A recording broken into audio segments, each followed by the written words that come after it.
All right, let's give the old test 1212 protocol.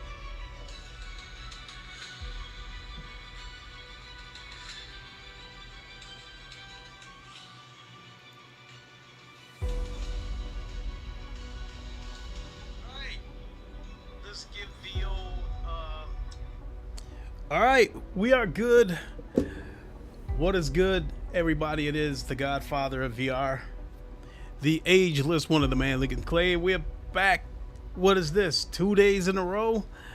Doing another stream for LeMans Ultimate. Gonna do another GTE race. Felt pretty good about yesterday's race, and I think luck being on my side, maybe we can get back to the silver rank through the GTE class.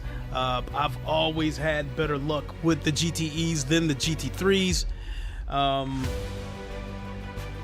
and plus I like the GTE class better. Anyway, so we got a race coming up here in 8 minutes. So I guess as far as what's going on in gaming, I guess like the big news hit a couple of days ago. I think about the big shakeup at Sony. They're moving some, with the executives and whatever. Myself, I kind of, the only way it really phases me is if it's relative to PSVR 2, and they did stress that they want to start putting their games on more platforms. So I don't know, I guess that's got me wondering, does that add fuel to the rumor of GT7 possibly coming to PC? I mean, but I guess it did sell. Hey, Cheese, what's up? Yeah, GT7 sold 15 million copies, which is cool. I mean, because it's definitely got some long legs. It's been around for quite a while. However, I do think that GT7 has gone as far as it can go.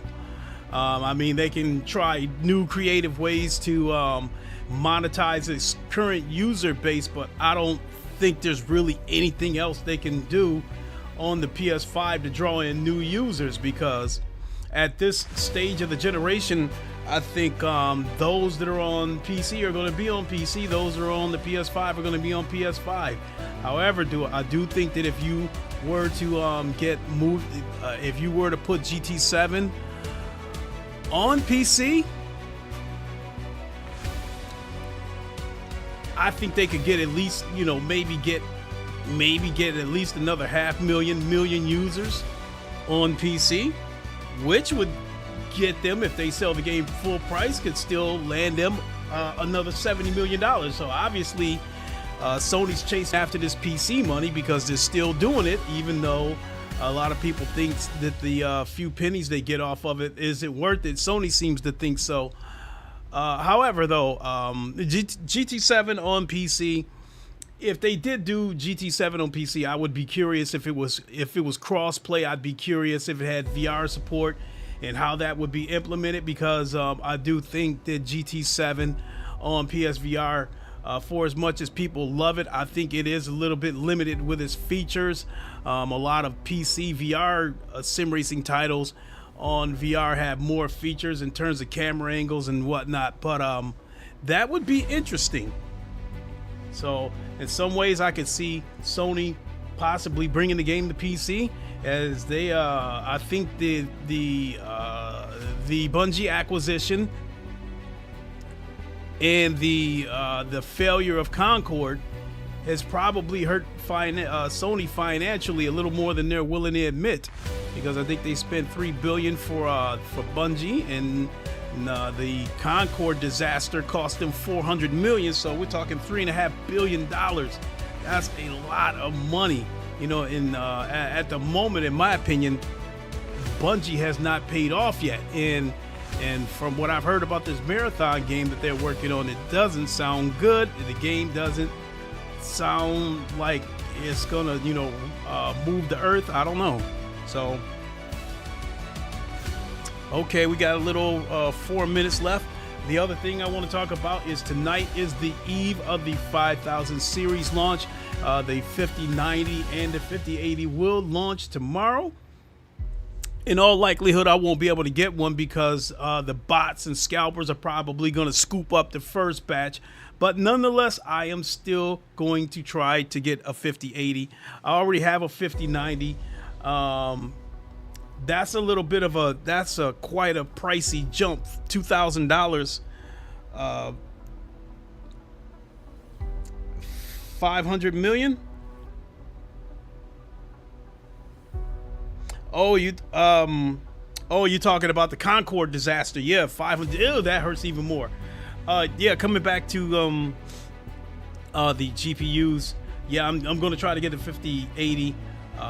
You know, being that I already have a 4090, another $2,000 for a 5090. I'm just not seeing it. And not only that, I don't want to let go of that much money this year. I mean, I bought the 4090 for $1,600, and now the 5090 is $2,000. I just don't want to let go of that much money. However, you know, the 5080 is only going to cost me, assuming I buy the Founders Edition, is only going to cost me $500 out of pocket because I've already had a little bit of money laying around. I've got a couple of $100 prepaid Visa cards from, you know, from redeeming my rewards points. So $500 for a 5080, that's I can take that hit. So yeah, I'm definitely plan on doing that. And assuming I get the 5080, one of my other plans is I'll be shuffling some of my PCs around. 1,000 time. I got 4 PCs. In particular, the PC in my bedroom is used for playing flat screen games and for streaming because I do the 2 PC setup.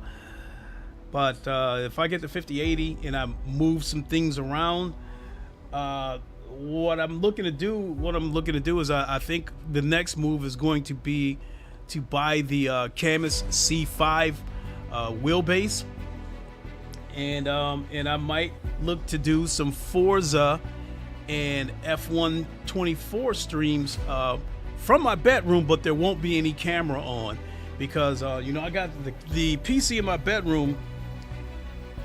You got long money, buy the 5090. Shit, I wish I had long money. I'm a blue collar worker, and I probably make an average salary, give or take. You know, as far as the American average salary, I think I make a little bit less than average. But as far as a blue collar salary, I think, you know, I might make around average, give or take. So, in raw rasterization, I'm just not seeing a big enough of a jump. Now with raw rasterization, the 5080 is only a couple of hairs below the 4090 for $1,000. I think that's good value. And so what's going to happen is if I get the 5080, my second PC that's got the 3080 Ti, that GPU is going to go in the PC in the bedroom. The 5080 is going to go into the secondary computer, and then the 3070 that's in the bedroom, that GPU is going to go in my fourth PC, which happens to be sitting behind me right here. That PC has a 2070 in it, and it's just sitting in the corner doing nothing. So I'm gonna plan to put the 3070 Ti into this PC behind me. And then a guy that I work with, I think I got lined up to buy it once I upgrade it. So there is a plan. So once I sell that PC, actually I will have not come out of pocket for the 5080. So anybody that I think that's got a 3080 Ti or 83,000 card for that matter, I think the 5080 would be a sizable upgrade.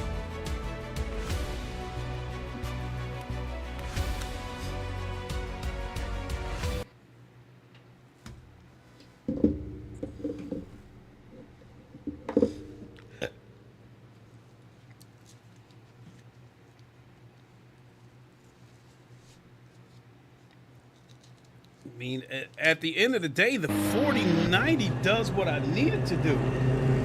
All my games, you know, all my sim racing, VR sim racing games, I can run all of them at epic settings, all of them at 90 frames per second. Now I can play around with the resolution. I usually run it, depending on the game, I usually run the resolution upscaled anywhere between 3000 and maybe 3400p. So like right now I'm running LeMans Ultimate at 3300p. Oh shoot.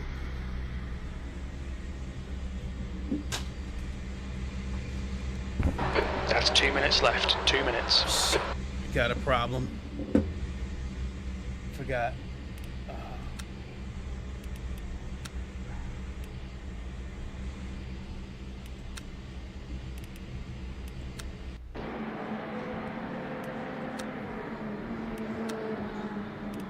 Shit, I gotta leave this session and come right back.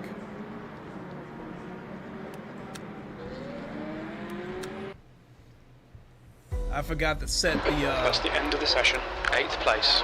I forgot to put the graphical settings on full screen, otherwise it won't run at 90 frames per second.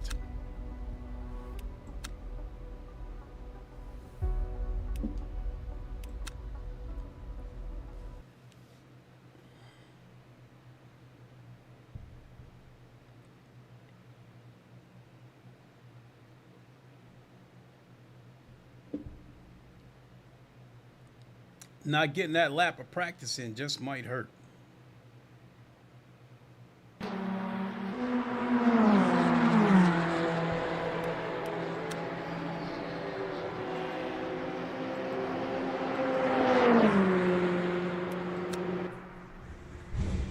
There we go. There we go. Now we're at 90 frames per second. 90 lovely frames per second. There was an update to LeMans Ultimate last week, and it caused my frame rate to drop. And for a couple of days, I have been trying to find out what the issue was. And it turned out we need to get some heat into these brakes. Within the game, I had to change the display from window to full screen, which is cool. But the problem is that the game is not saving those settings. So every time I boot this game up, I have to go into the graphical settings and switch it back to full screen because it's not saving it.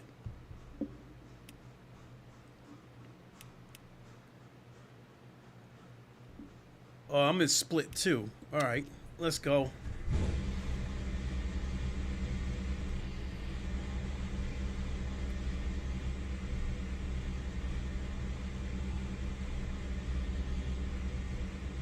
You gonna let me out or what? Okay.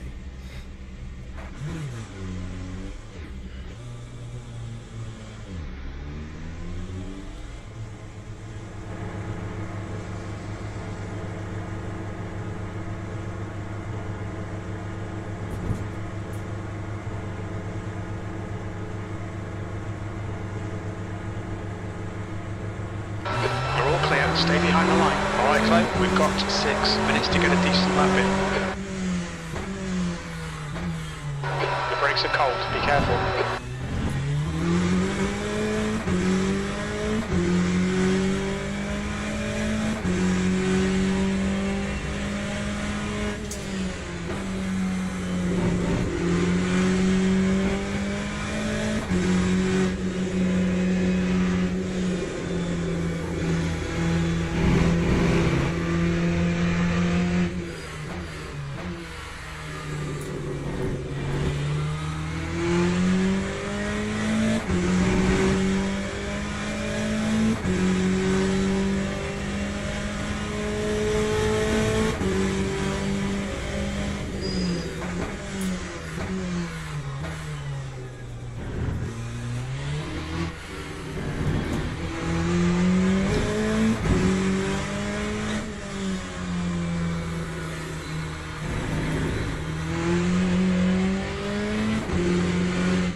to go, 5 minutes left.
Fastest lap for Ailman, 1:39.40.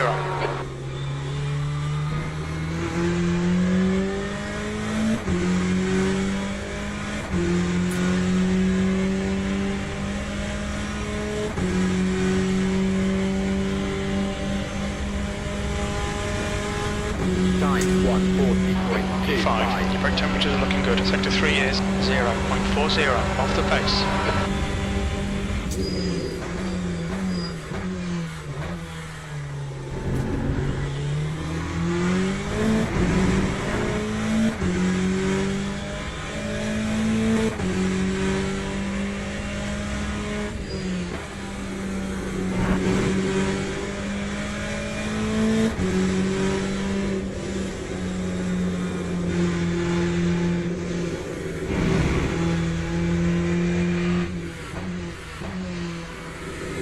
Sector 1 is 0.48 off the pace.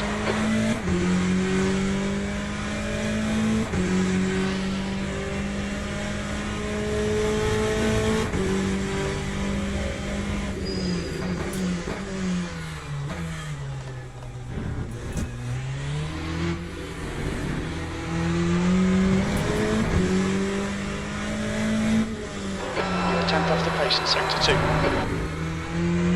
Okay, Clay, you've used half your fuel.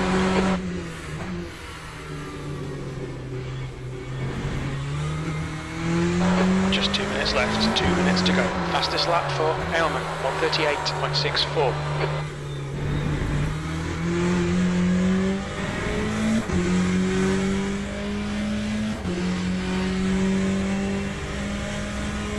The guy ahead has just posted a 1:39.86. That time was a 1:39.79. Sector 3 is 0.6 off the pace.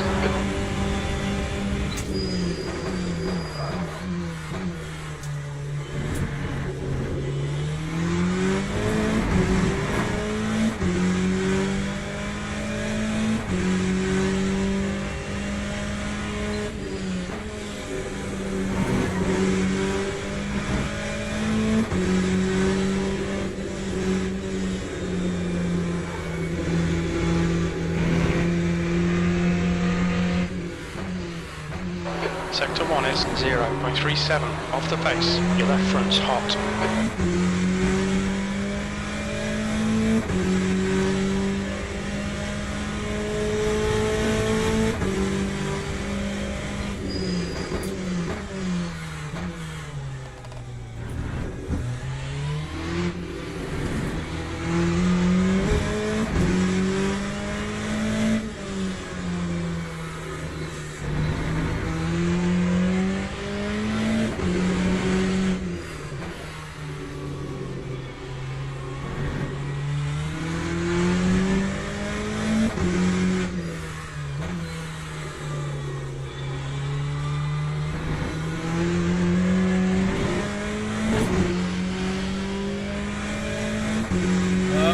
Well, might as well let it go. The guy behind has just done a 1:39.59. That's the end of the session. E7. That time was a Well- 1:39.85. What's my favorite racing game? I'm playing it. LeMans Ultimate is my favorite racing game. I mean, this is one of the reasons why I sound like a shill with this game, but it's one of the reasons why I keep preaching so much for the success of this game, because I really love it. This game has so much potential, and once I had learned that LeMans Ultimate was in development, I already had a funny feeling that I was going to end up liking the game anyway, because it's centered around the WEC and what is the most notable race, the most prestigious race of the WEC, and that would be the 24 Hours of Le Mans, which is my favorite race. Just that alone was going to make me like the game.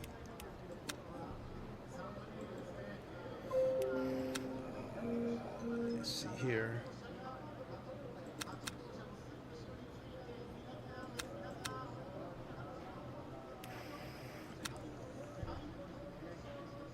But this game ended up, Le Mans Ultimate ended up being better than I anticipated. Even if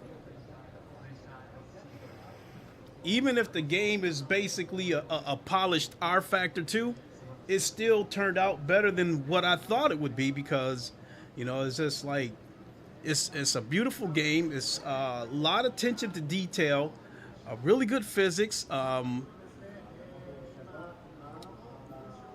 I, for the most part, like the feedback, because I think feedback, I think it's subjective, because when it comes to force feedback, it's not that often that I see the majority saying that a game has trash feedback. It's just, it seems to be a case-by-case basis.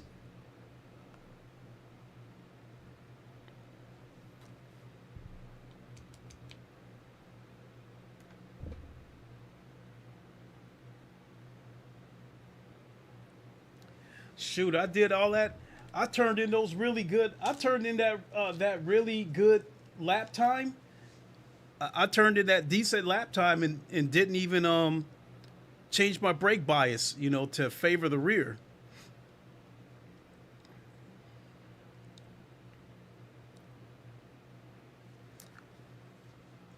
But I'm probably going to have to be able to maintain some 139s in order to stay in the middle of the pack.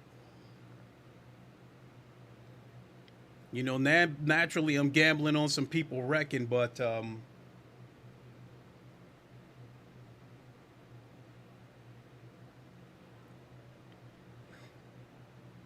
Formation lab has started.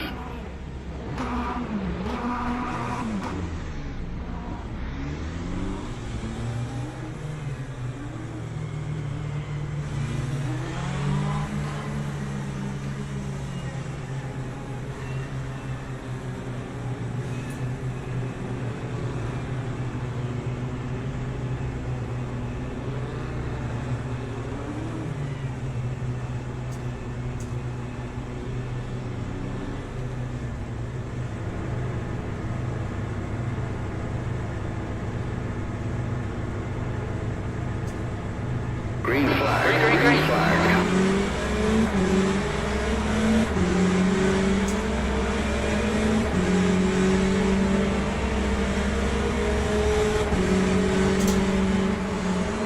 Clear right.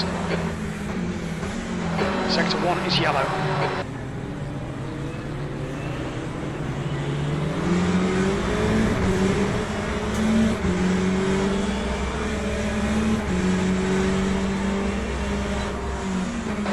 Clear right.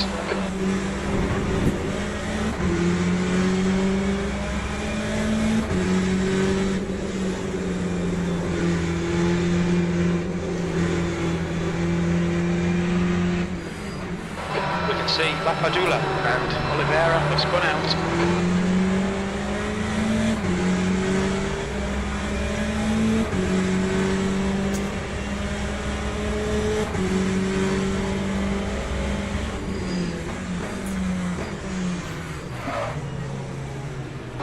incident in Sector 2, yellow flag.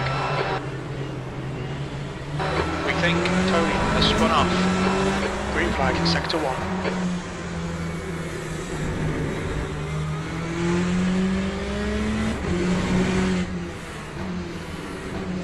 Sector 3 is yellow. Sector 3 is green. We think that, yeah, has binned it.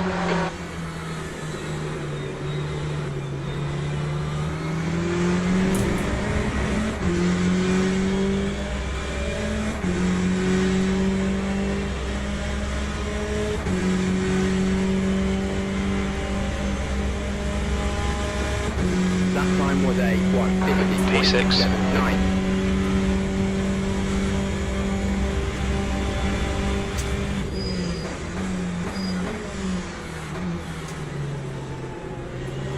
Okay, Clay, the next car is Sam. Yellow flag, watch out.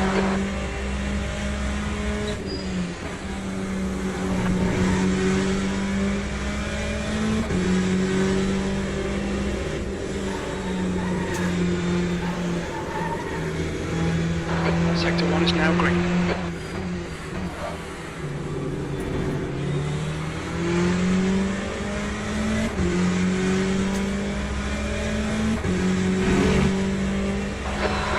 Michelle has gone off.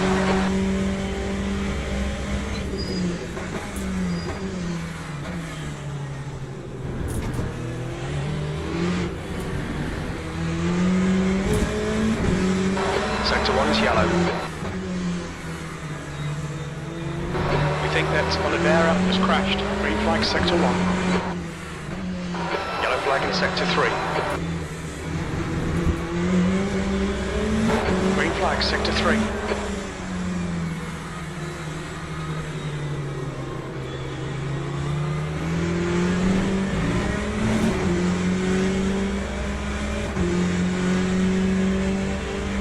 The leader has just done a 138.70. Alright Clay, hold your nerve, just keep it smooth, no mistakes. Sector 2 is now green. That lap was at 140.60.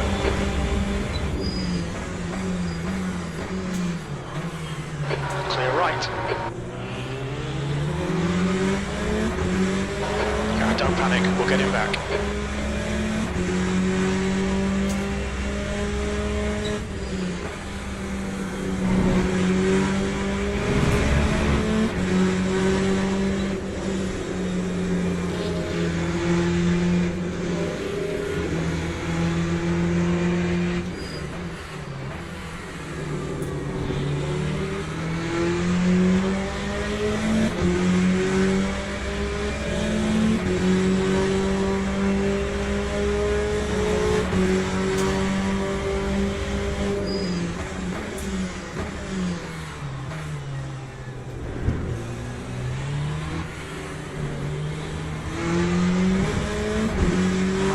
Stuff and off some more of that. Right tyres are cold.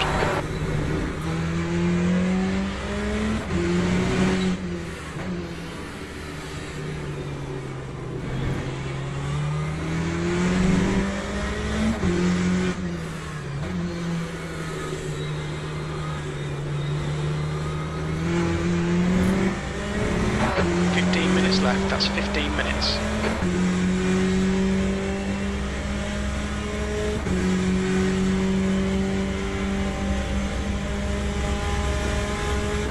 You've just done a 141.00.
Tyre temperatures look good.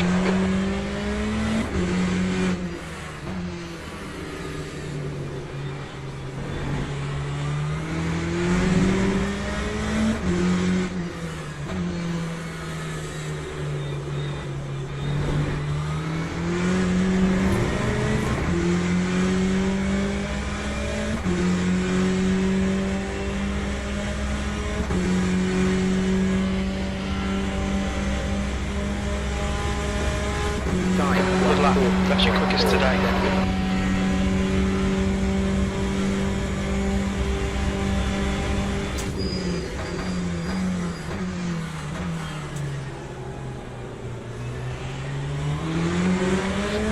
Come on Clay, don't panic, we'll get him back.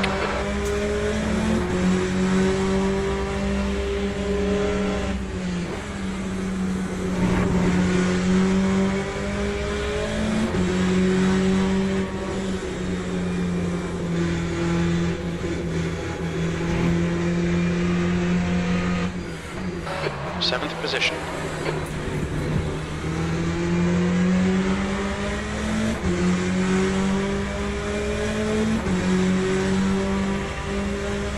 The driver in front of us is Benjamin.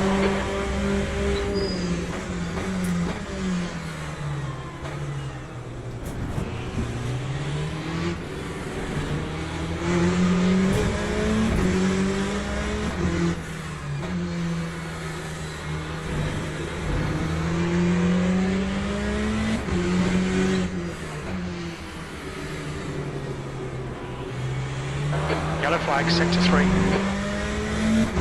Green flag in sector 3.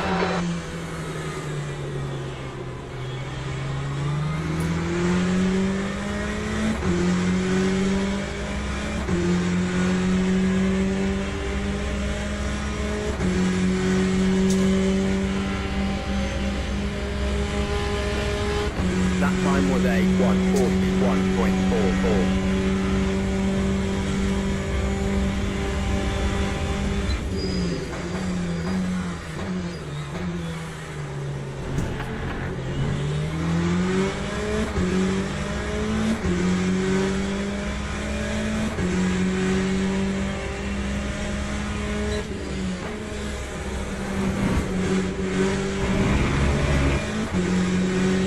Yellow flag, incident in sector 2, yellow flag.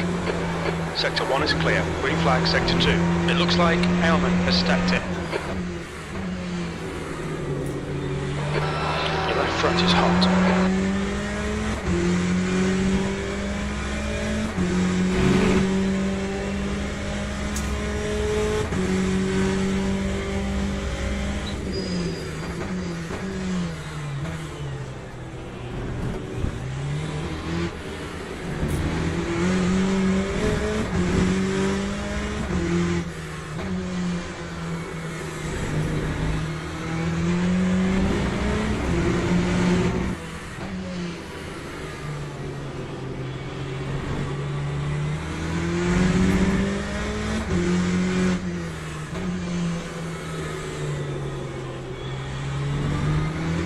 Okay Clay, 10 minutes to go. That's 10 minutes left. That's half distance. Come on, let's put this hard work to good use.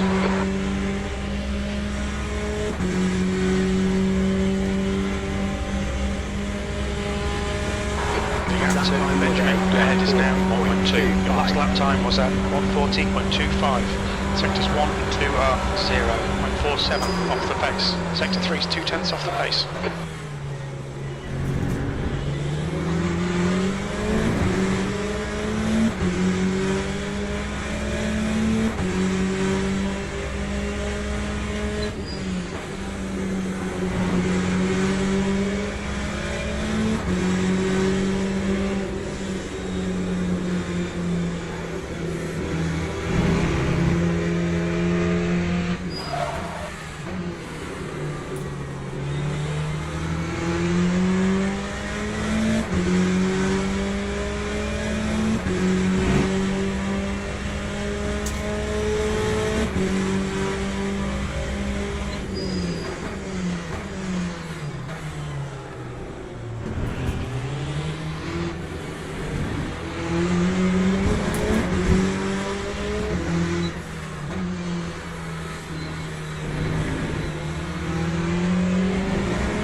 laps all good.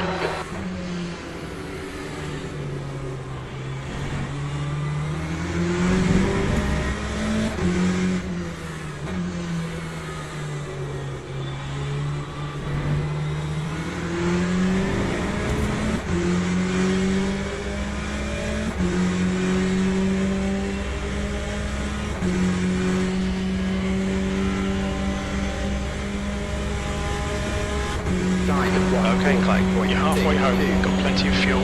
Your lap time was 1:40.62.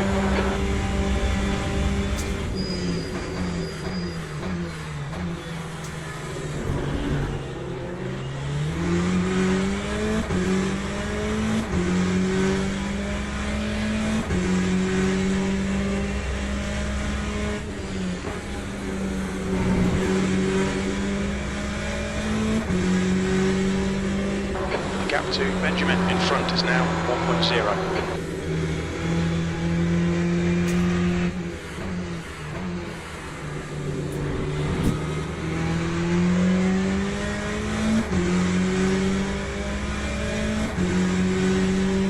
The gap to P8 behind is now 0.9.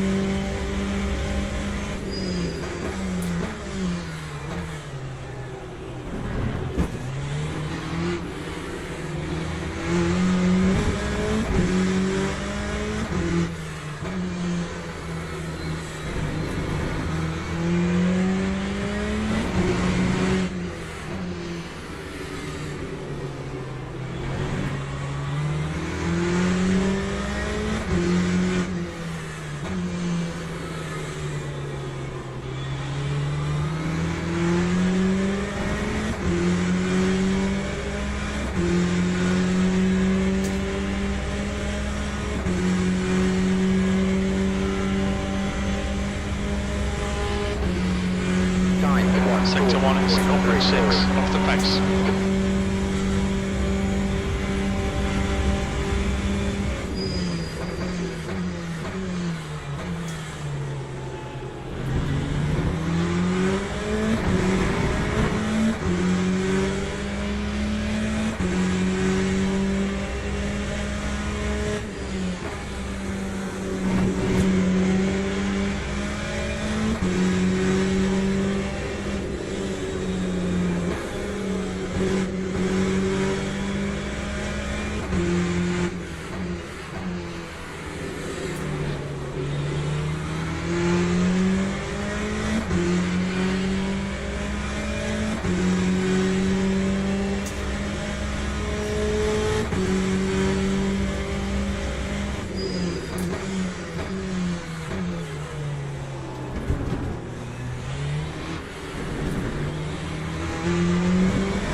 See a minor wear on your left front.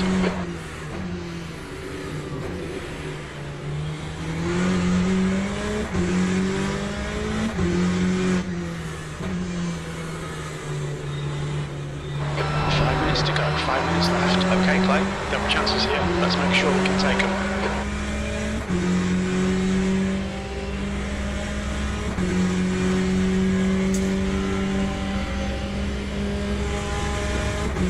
Lap 140.57.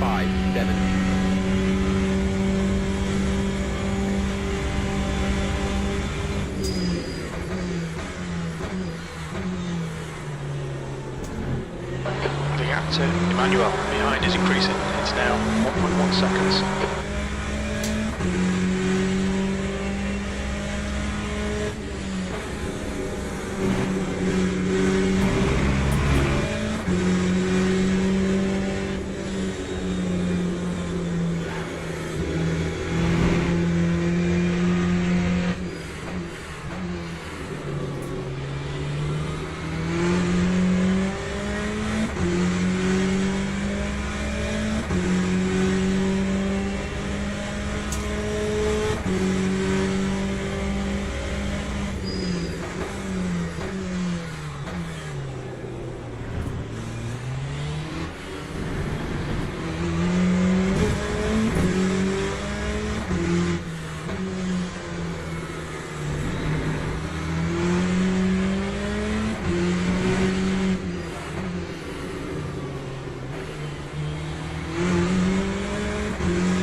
like the next car is Sam.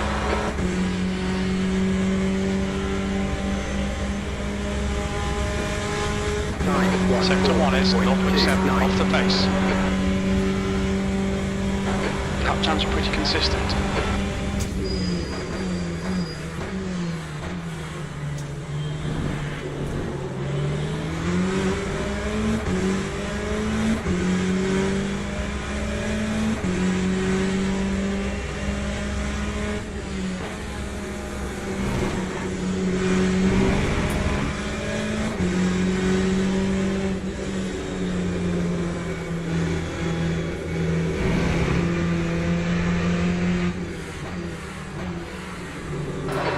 Front tyre is running hot.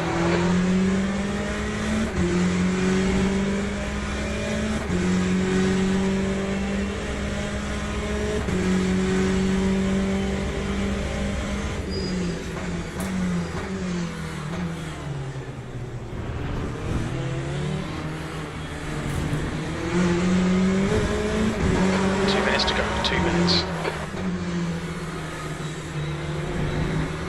We're seeing a bit of wear on your front tyres.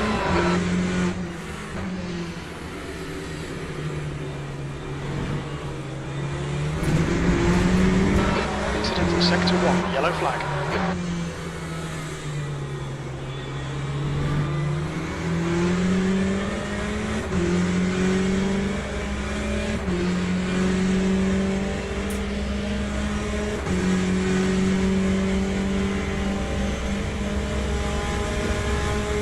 Time 140.81.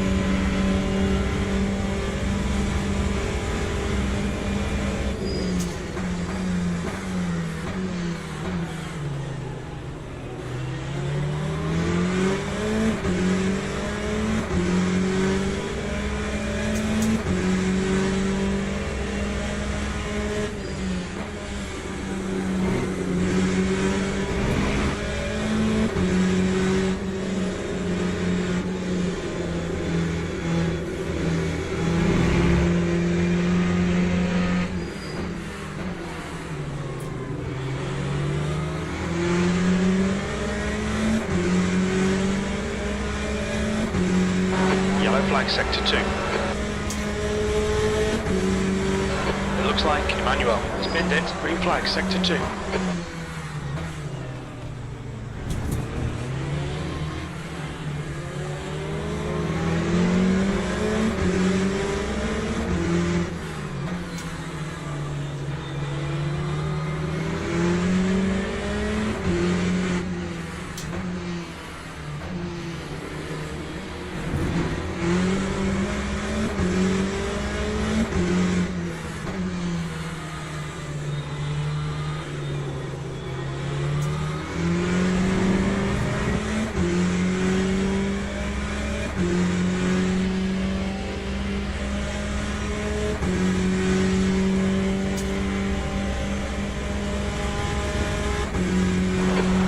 That's it, we're done. Okay, pit stop requested.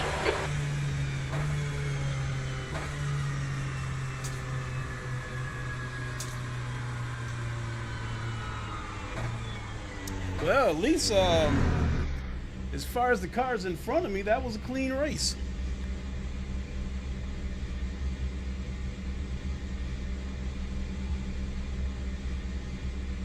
Pit crew is ready.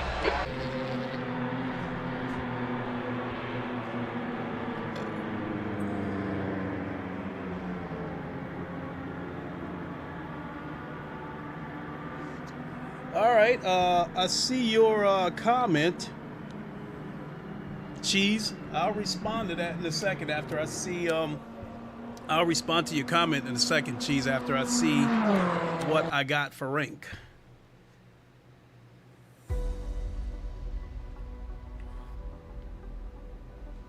And it's worn.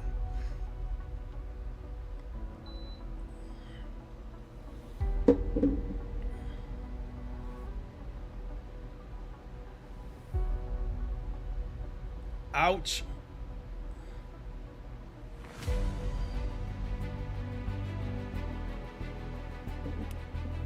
All right. I mean, it's better than losing rank.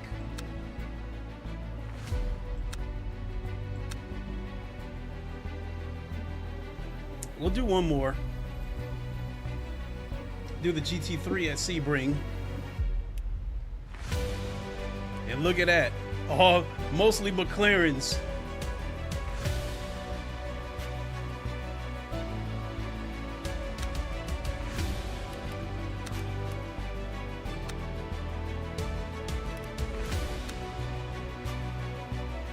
Okay. All right, let me take my headset off. Okay, so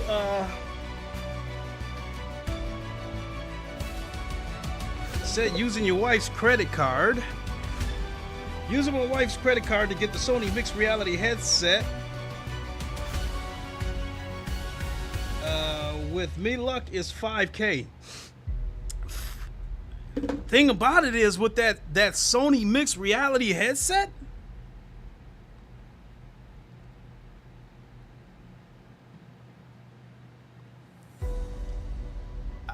I don't know about that. I mean, for starters, I think this mixed reality headset is going to be an enterprise headset. I do not think it's going to be meant for gaming.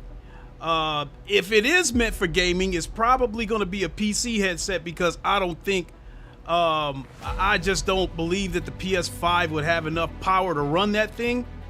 Not only that, it's a standalone headset, so I don't know if it's gonna. I just don't know. I'm like, from a gaming standpoint, that's where I stand on that. That I think it's gonna be a PC headset, and I don't think. No, there's no way. This is not. I just don't see it. Them using it to connect to the PS5, because the PlayStation people definitely not gonna buy that for $5,000 when they didn't even want to pay $600 for the PSVR 2.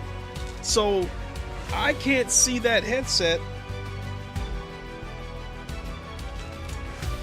Yeah, they say it's for gaming in the metaverse, but I don't think I can. Well, I think with that aspect, I think they're learning from what Meta did. What Meta did, in my opinion, was a huge mistake, and that is with this headset right here, the MetaQuest Pro. When it was first launched, it was launched as a enterprise headset with the intentions of this headset being used for meetings, Zoom calls, and whatever. And that headset launched at $1,500. Nobody bought the headset, so Meta tried to change their marketing in order to try to unload these things, and now they try to say it's a gaming headset, and they dropped the price to $1,000. And I bought two of these things. This one right here, I bought brand new for $1,000. I got another one in this room over here that my son uses. I paid $600 for that one. I've seen these things once Meta stopped discontinuing. Once they discontinued the MetaQuest Pro, I've seen them go as low on eBay for $250.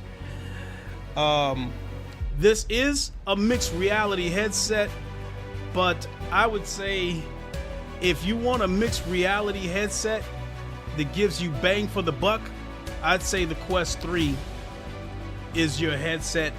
$500. It is a mixed reality headset. The pass-through cameras are pretty. The pass-through cameras are excellent. I mean, with the pass-through cameras on the Quest 3, I can wear the headset and still, and still read my phone. I can still read text on my phone. It's also a PC headset. The pancake lenses gives it great clarity. And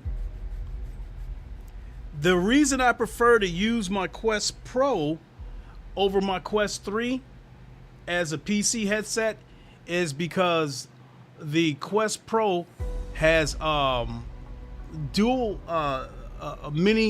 panel mini LEDs, so it gives you comparable blacks like an OLED.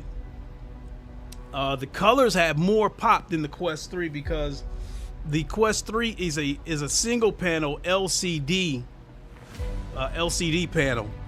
So yeah, the Quest Pro has deeper blacks And all around, you know, the colors all around have more pop. So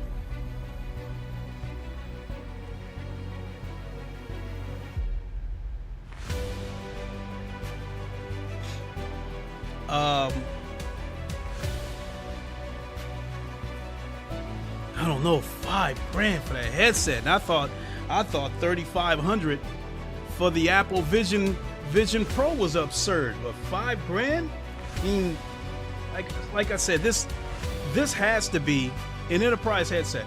And I do not trust, one thing about Sony that I've said on more than one occasion is that Sony is a hardware company. So whenever they come out with a new product and it has problems, they usually cannot fix it with updates. They usually don't fix the problem until the next iteration of the headset comes out.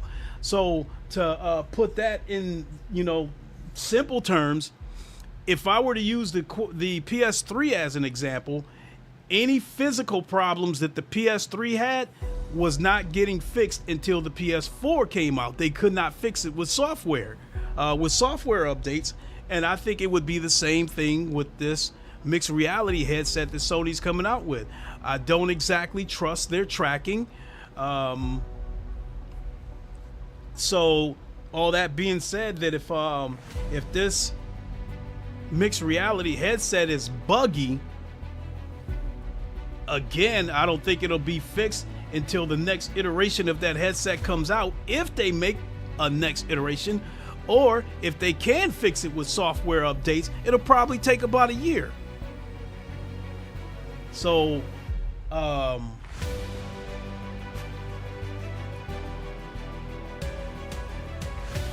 that being said, at $5,000, I think you would seriously be rolling the dice. I think the Quest 3 is a low risk, high reward headset, especially when it comes to mixed reality.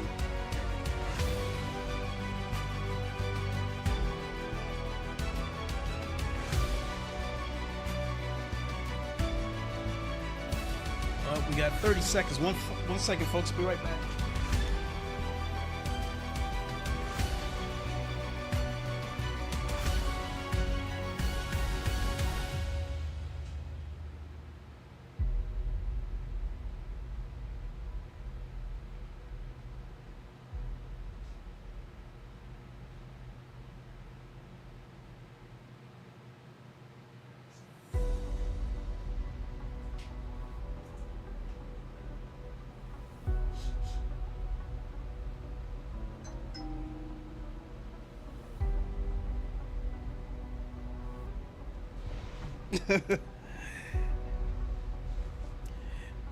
And for the price of that $5,000 Sony mixed reality headset, you could buy 10 Quest 3s, enough for the entire family, and to keep a few in the closet just in case. Jeez.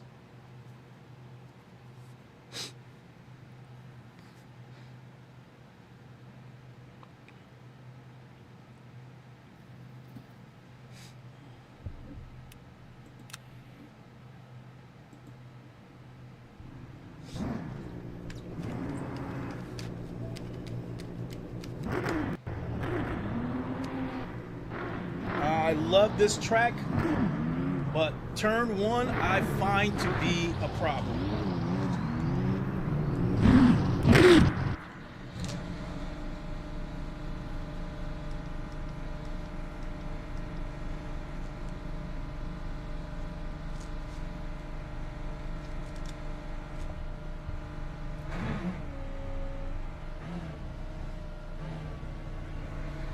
That's 2 minutes left. 2 minutes.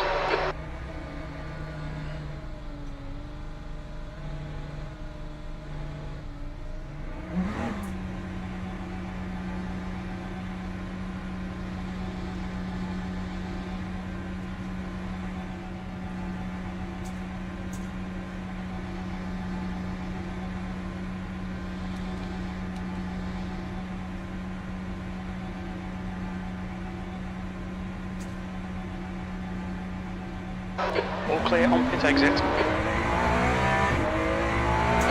brakes are cold, take it easy.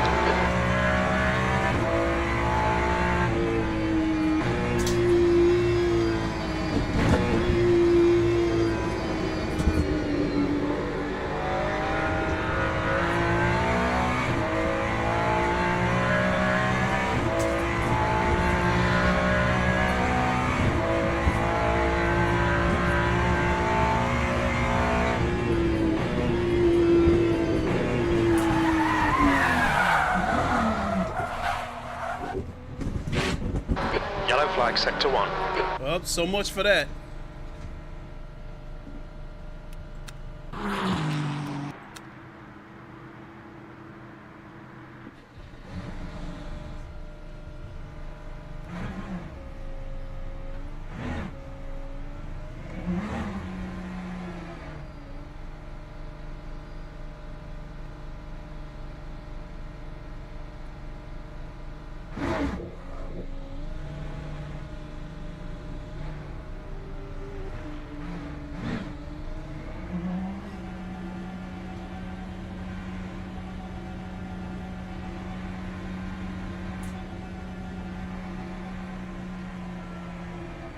That's the end of the session, E11. Eric McGrady, how you doing?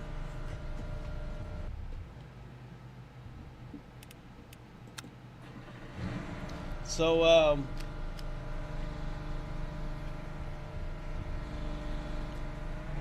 until I'm able to go back to displaying LeMans Ultimate in window mode, there's no point in me using the speech chat because it won't be able to read any of the comments. So I've got my phone right here on the table, and I have to peek down occasionally to see the comments.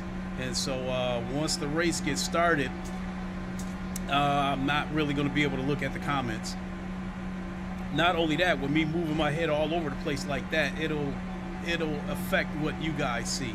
I try to keep my head still as much as possible. Pit exit is clear. Push now. You've got 6 minutes to set a lap. Your brakes are cold. We need to get some heat into them.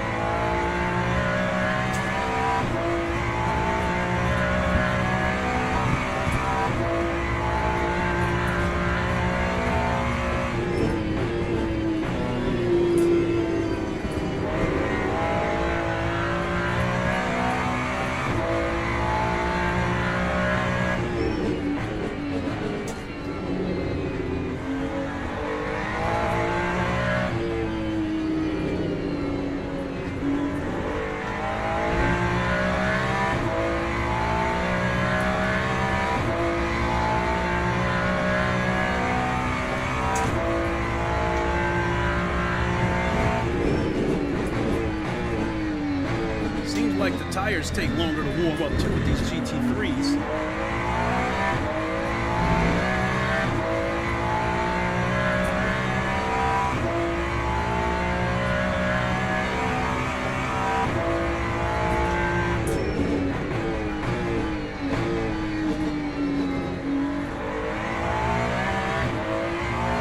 The track temperature is increasing. It's now 23 Celsius.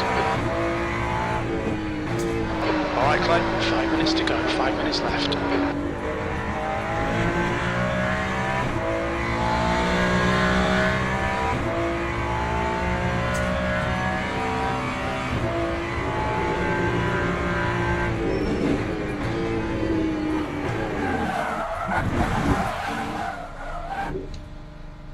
Shit.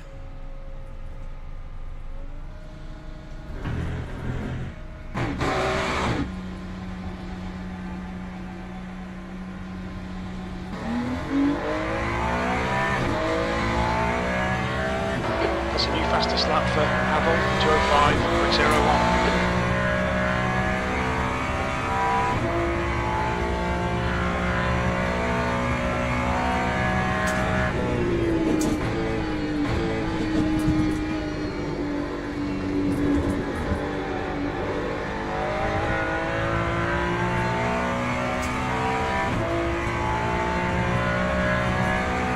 The guy ahead's last lap time is 209.85. The guy behind has just done a 215.12.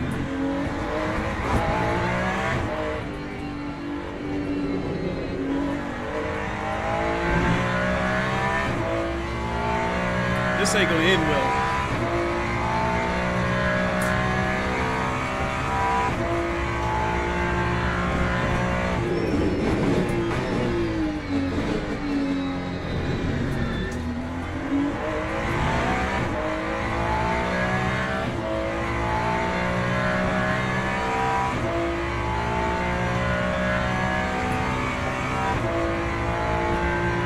Your brake temperatures are fine, mate.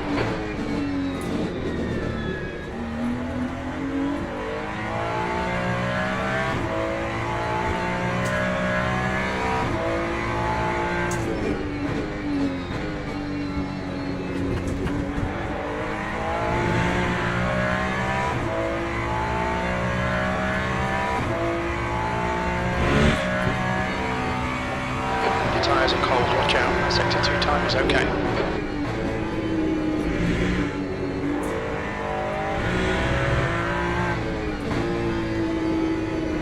That's a new fastest lap for Pavel, 202 and 19.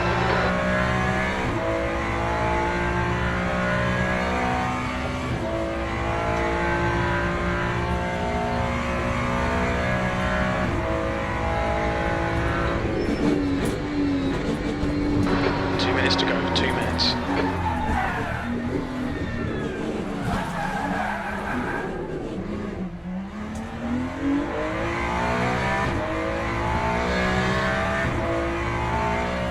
Tiny bit of aero damage, just ignore it. 13. Okay, pit stop requested.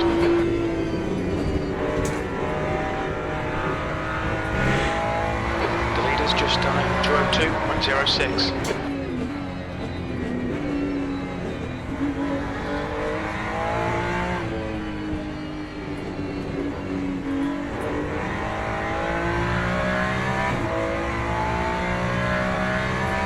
The pit crew's ready.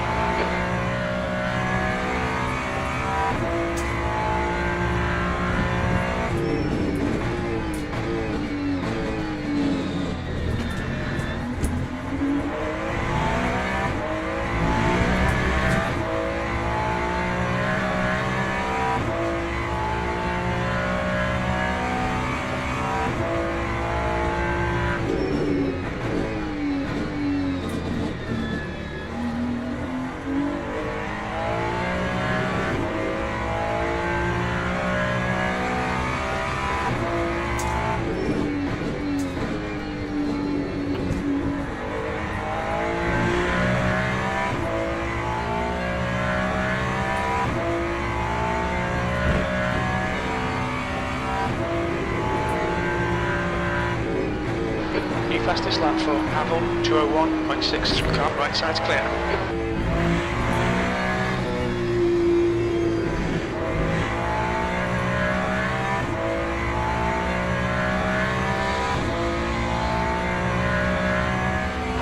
That's the end of the session, E18. Horrible. Should have quit while I was ahead.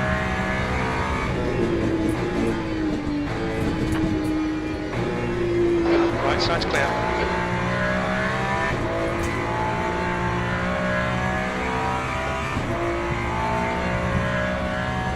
That time was a 2:05.25.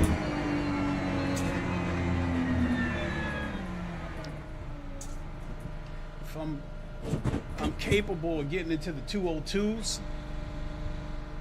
Oh my God, what a horrible. That was absolutely horrible.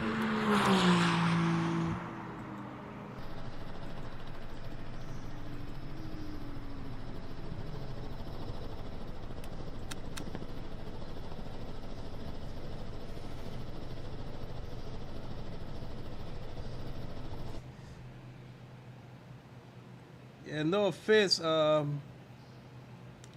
you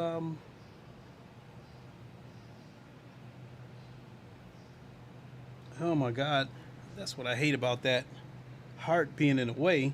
I can't see your whole comment. Here, I know what I do. I'll just put a simple T there.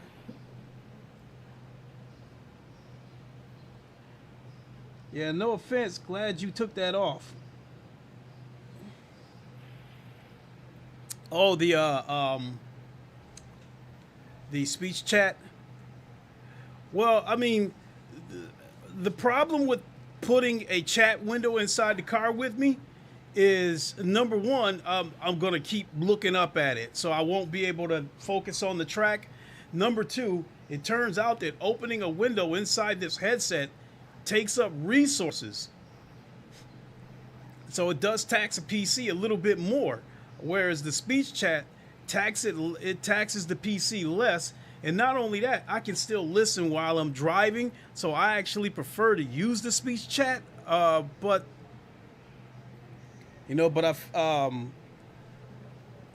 feel bad that, if a comment's coming in the middle of the race, and I won't be able to answer it until after the race is over, when I can, take the headset off and check the comments.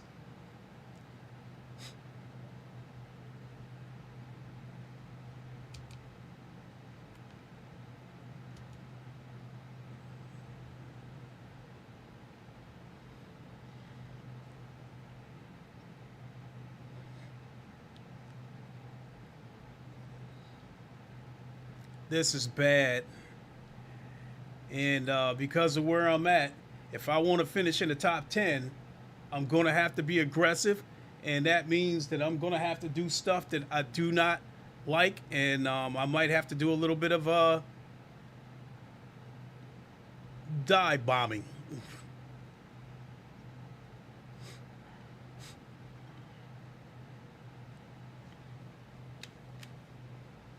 I don't know. If I do bad at this race, I'm probably going to do one more GTE race so I can try to get the ranking back. But if I end this race with positive rank, then I might just leave it there, just quit while I'm ahead. But if I get negative rank for this race, then yeah, I might do one more race, because it'll be a GTE race. Has started.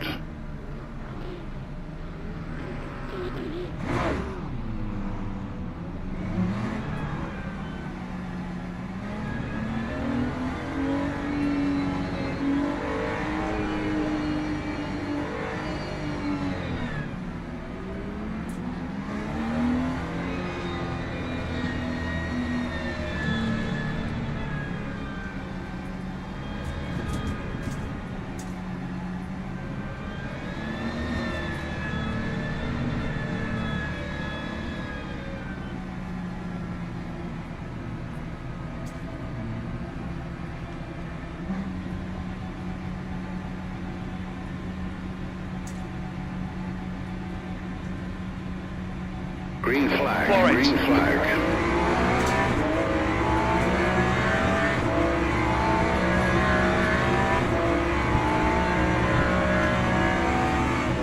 Clear right. Car right, clear right, car right. Right side's clear. Right side, clear right. Clear right.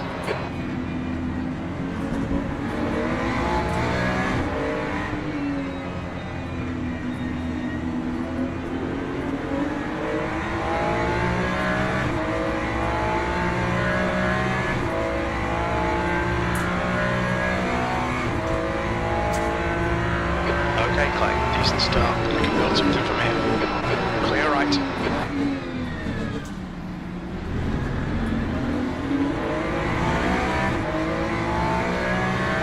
Yellow flag. Oh my Christ. Sector 2 is green. We can see Nini has gone off.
inside, clear left.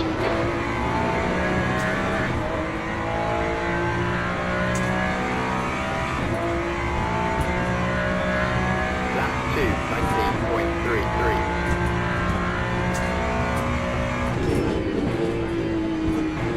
Shit.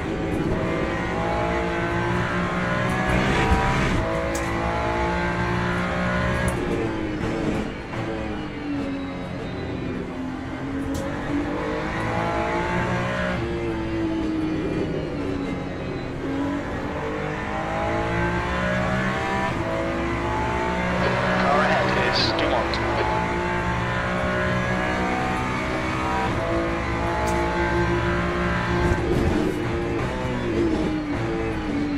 What are you doing?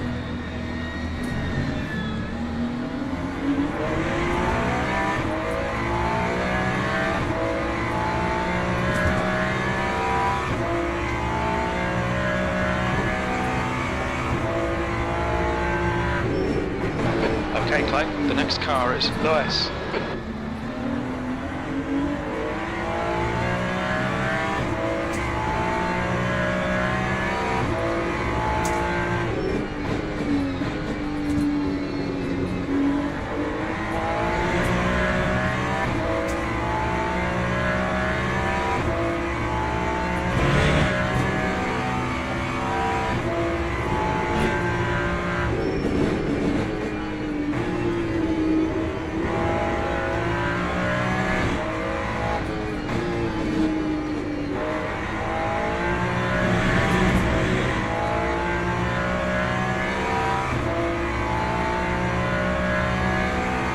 Slow in, fast out. Keep the inside line covered.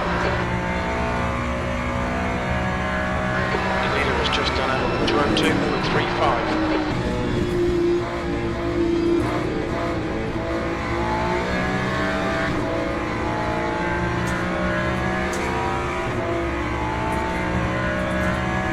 Time 2:07. 14th.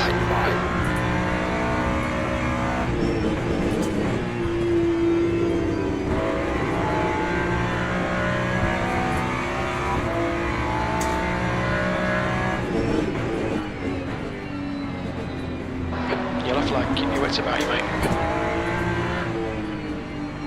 We think Saviati has binned it.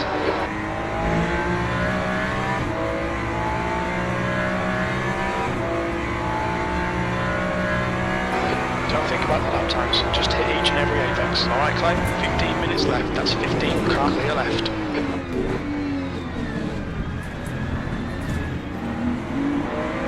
Sector 1 is green.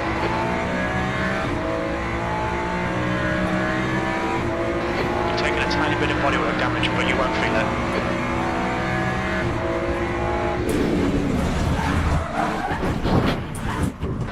You had some minor aero damage, stay out, it's not that bad. Yellow flag. That idiot. It looks like Mainini has crashed. Green flag, sector 2. Car in front is Mainini. At least I still got my wing.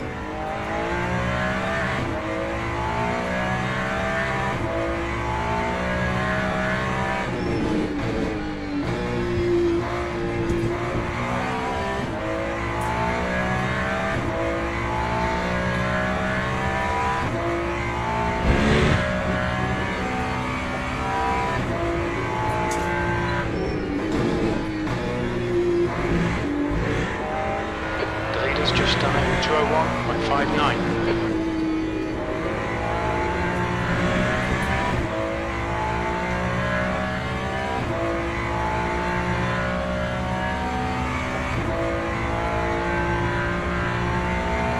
Car in front of us is Dumont.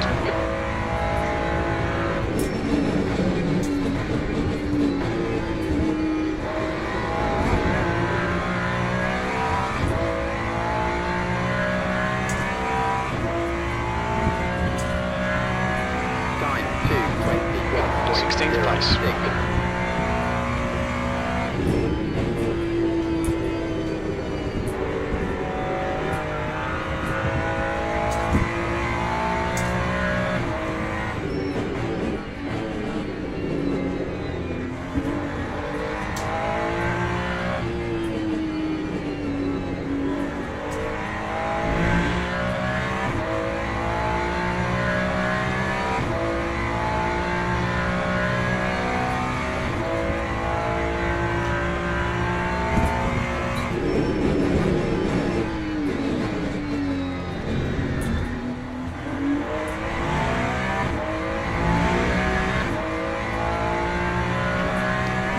this race, I'm going to check the replay and decide whether or not I'm going to report that guy who bumped me off the track.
That lap time was 2:04.18.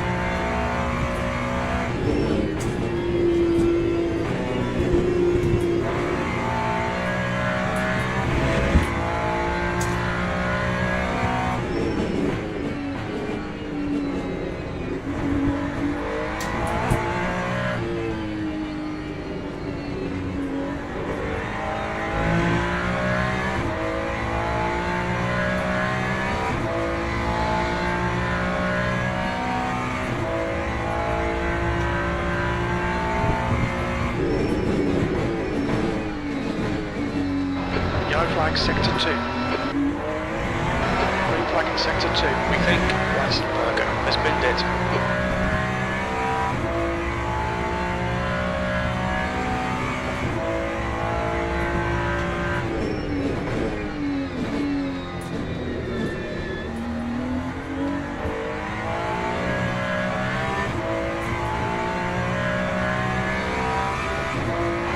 Okay, Clay, we're halfway home. Focus on the exits. We can go faster here. 10 minutes remaining. 10 minutes.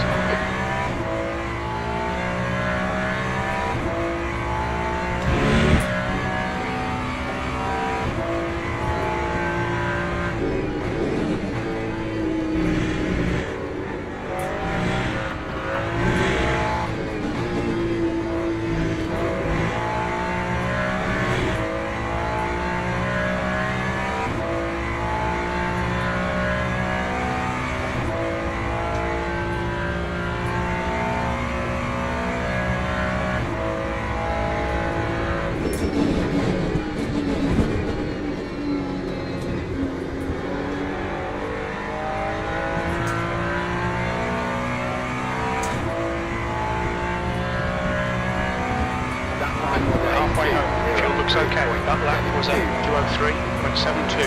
That's your quickest lap in this session. Incident sector 1, yellow flag. It looks like Weisenberger has spun off. Sector 1 is green.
off your fuel left.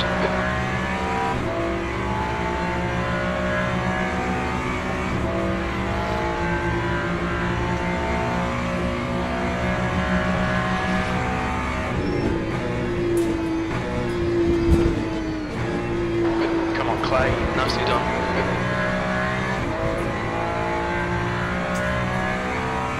5 minutes remaining, 5 minutes left. Lap 2, 0. Keep it nice and smooth, come on, let the race come to us, E14.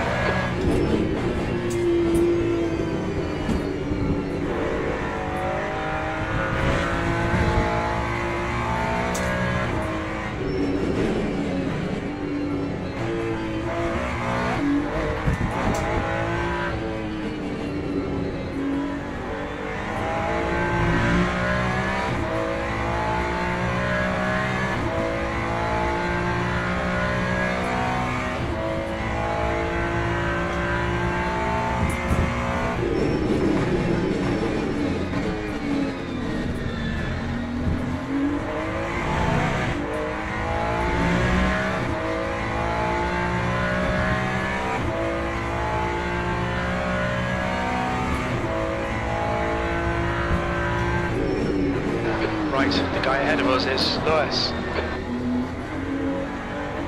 The gap to P15 behind is increasing. It's now 1.5.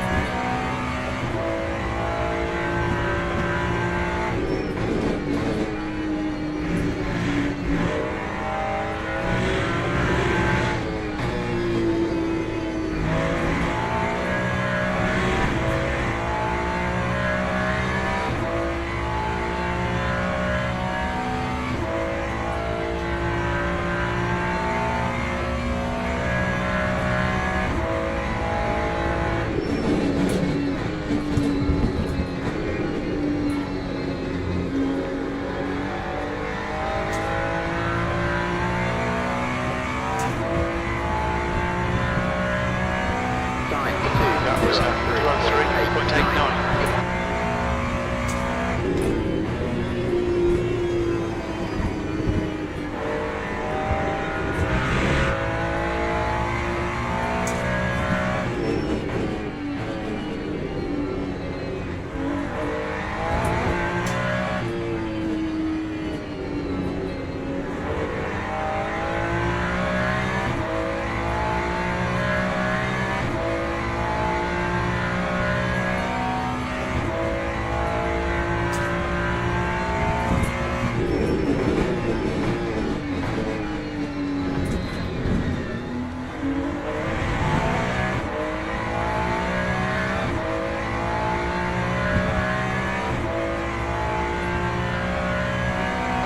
Just 2 minutes left, 2 minutes to go.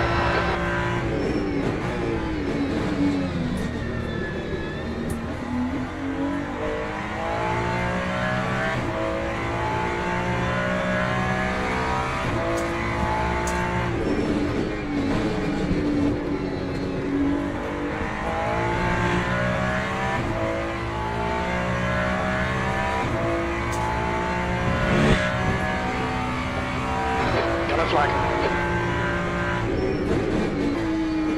Sector 3 is clear. We think that Lee has stacked it. Okay, Clay, the next car is Lee.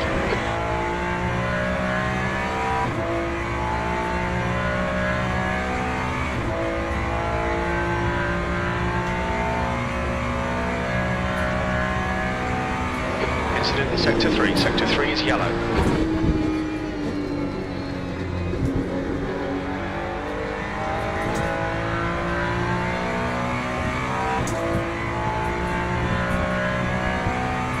Last lap, B13.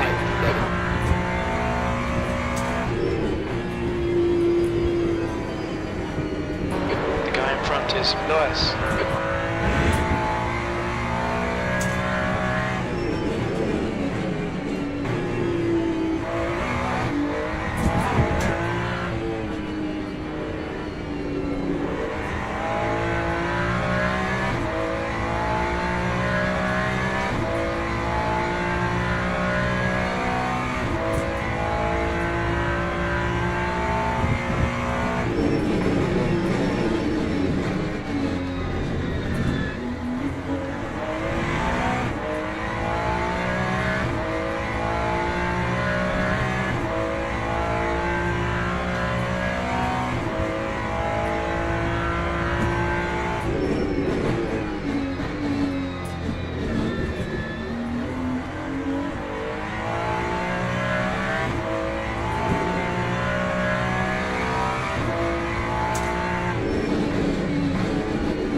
place. Okay, we're done. Acknowledged. Pit stop requested.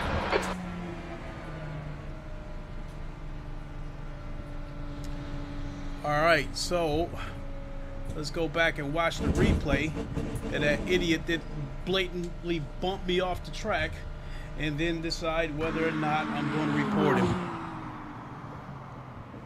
All right, all cars are accounted for, so it shouldn't take long to get the results.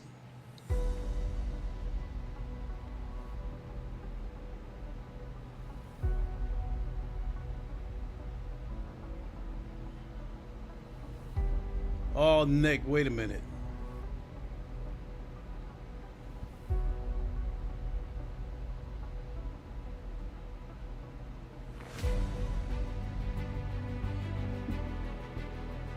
So I had a fighting chance. Let me see. What was the fastest lap?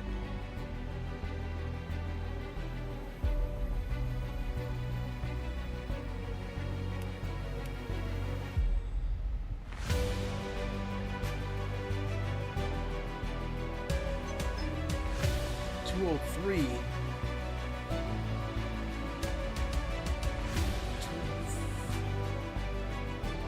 203.5.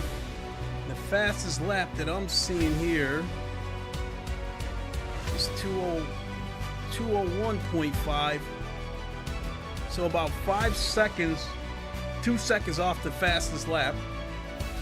At one point I was staring at it like a 203.2. So not happy with my lap times, but they weren't as bad as JK. Clay, you doing season 2 championship? Is there any good US PM races for championships? Yeah, I'm definitely going to do the championship again. Especially when I looked over the schedule and saw that Circuit of the Americas is not on there, because Circuit of the Americas is one track I am not good at. It doesn't matter what sim it's on. So I'm going to do one more race.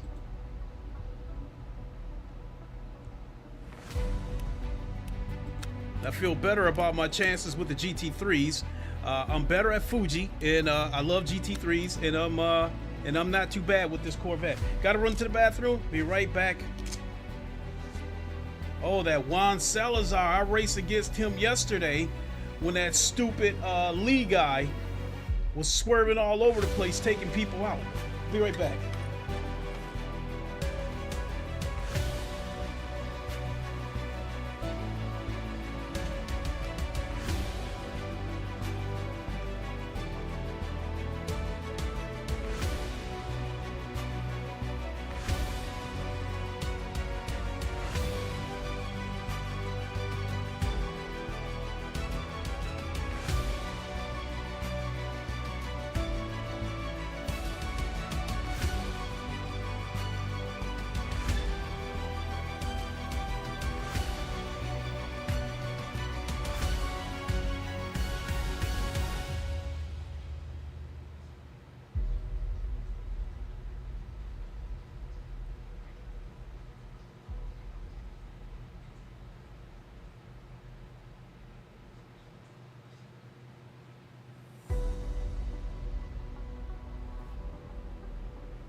All right.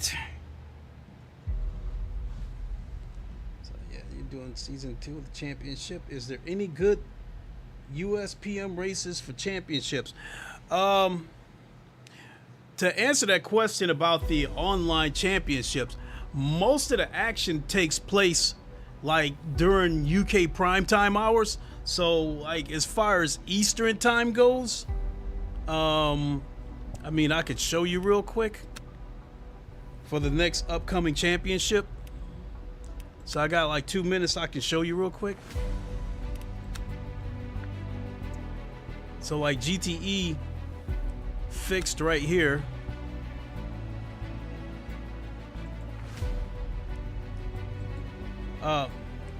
It doesn't have a. I guess we'll get the schedules once the championship gets underway. But the blocks right there at the bottom through the week, the boxes that are filled means that races will be taking places on those days. So for LM GT3 fix, Thursday is the only day there where there won't be any races. So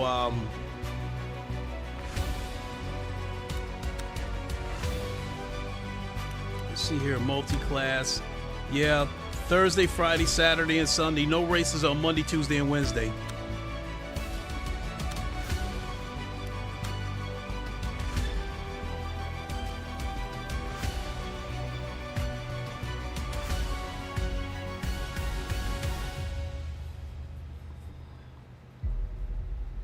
For this race, I actually hope there's 82 people registered for this race.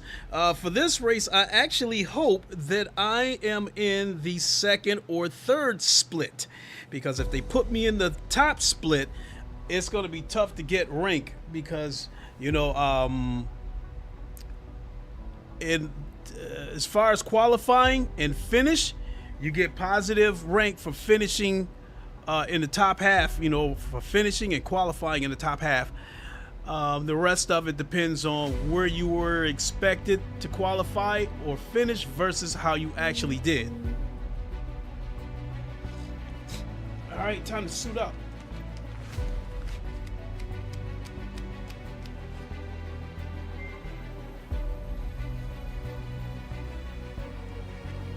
Left touch battery is low. So this will probably be my last race anyway. So we got to get positive results.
Looks like you're clear on the pit exit.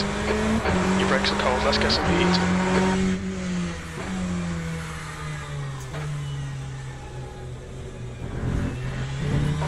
2 minutes to go, 2 minutes.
That's the end of the session, E5.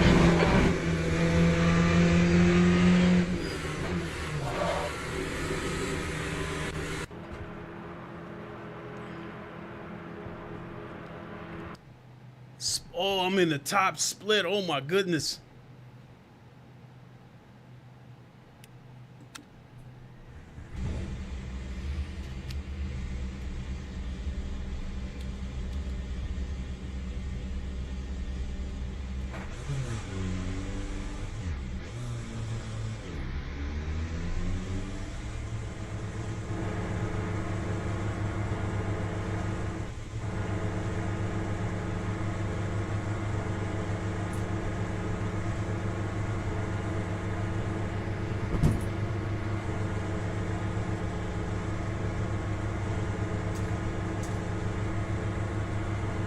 It exit is clear. Okay, Clay, you've got 6 minutes to do the business. You've got cold brakes all round.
Okay, Clay, 5 minutes to go, 5 minutes left.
Fastest lap for Mario, 139.59. That's a new fastest lap for Haddon, 138.94.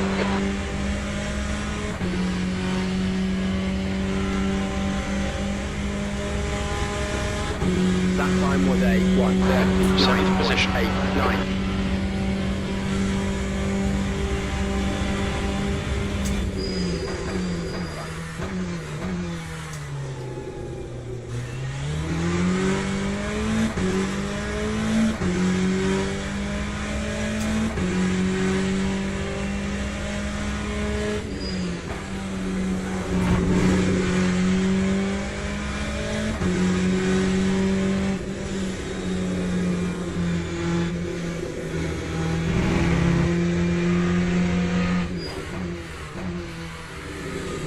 Sector 1 is 0.48 off the pace.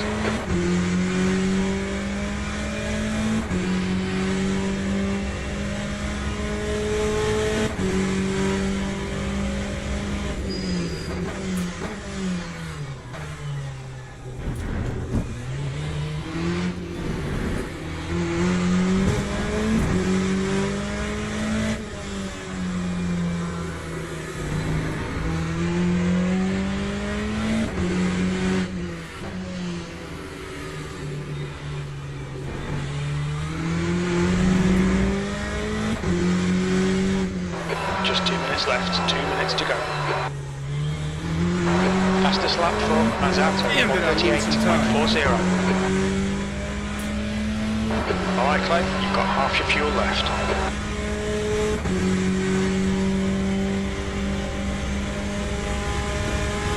Lap 140.1. E10. Sector 3 is 0.9 off the pace.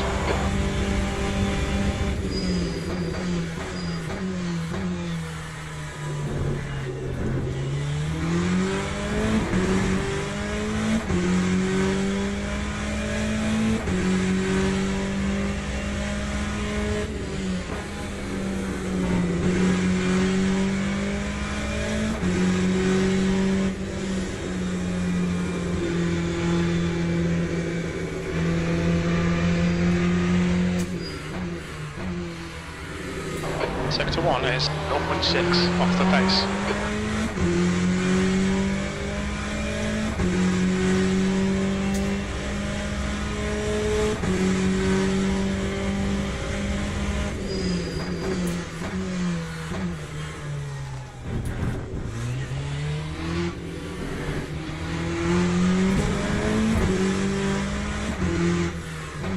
Sector 2 is 0.35 off the pace.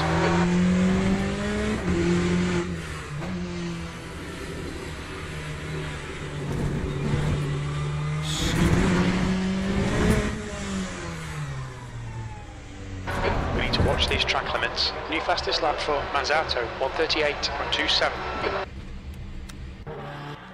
Yeah, this is what happens when you get put in the top split.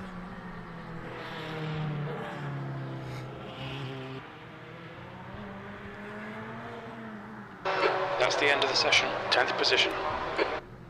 There's still a lot of cars out there too, still finishing up their laps. So there it is. I just dropped out of the top.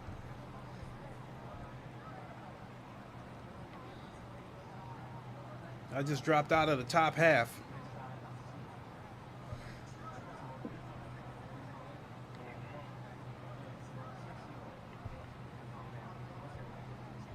I raced US ES.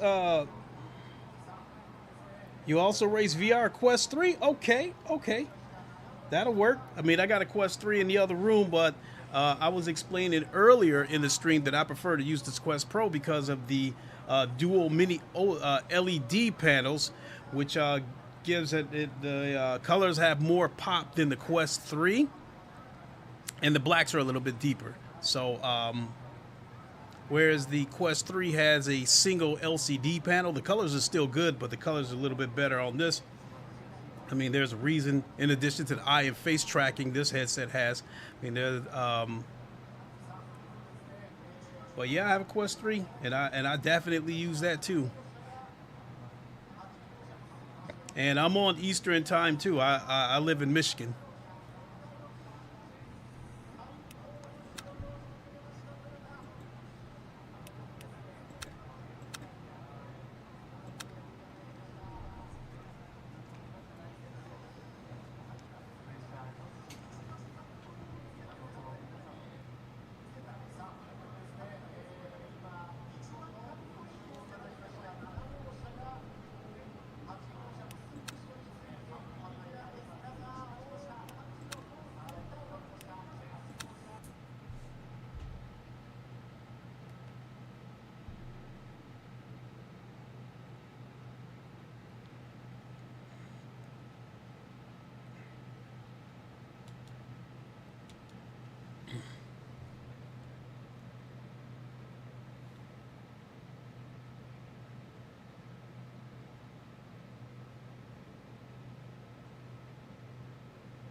Formation lap has started.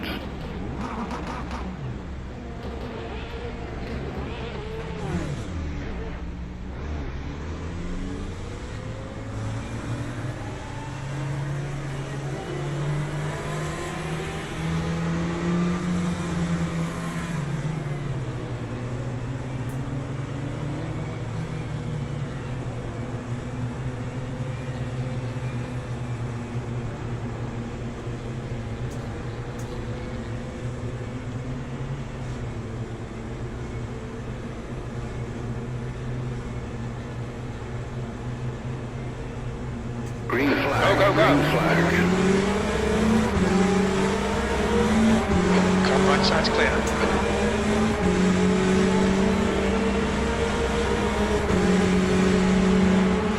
Car clear right. Clear right. Car right side's clear. Sector 1, you're clear right. We think that has gone off. On you are clear right.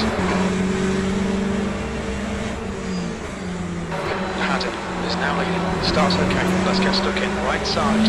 Right side's clear. Right side's clear.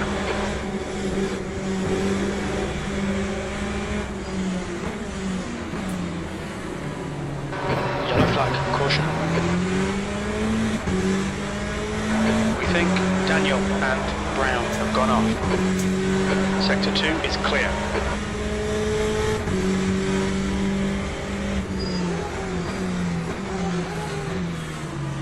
Car right, clear right. Yellow flag, sector 2. We think that Rice and Piazza have spun off. Green flag in sector 2. Oh my God. Sector 3 is yellow. We can see Rice has gone off. Green flag in sector 3.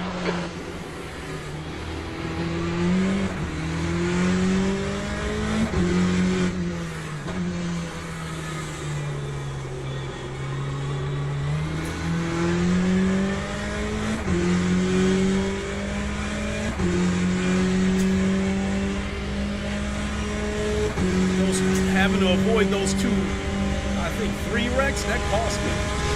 That time was a 2-0. Okay, Clay, we don't think about the times, just hit each and every apex, B16. I'll check your comment, JK, after this race.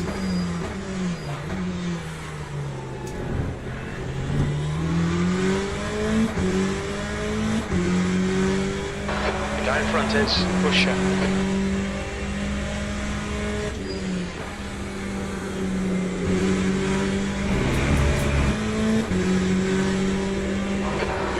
Busher in, the gap is 1.0.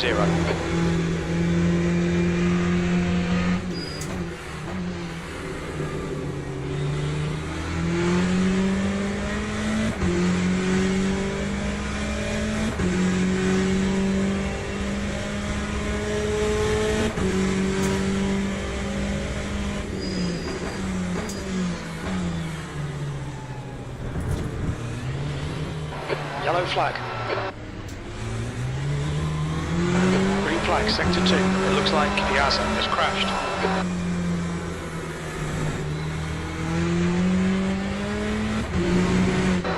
Okay, Clay. The next car is Daniel.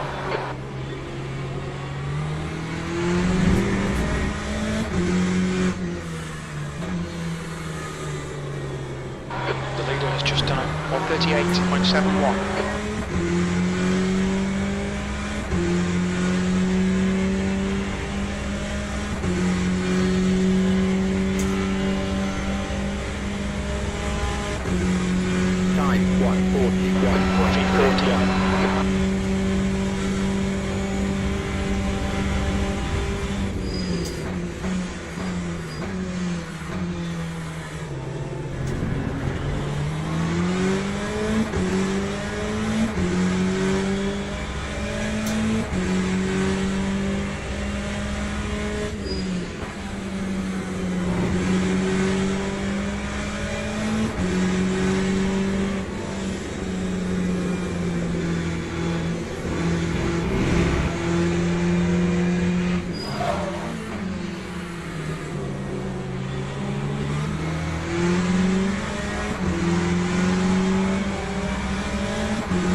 15 minutes left. Keep digging.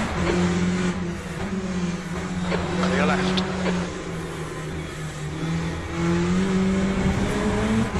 Car right, clear right.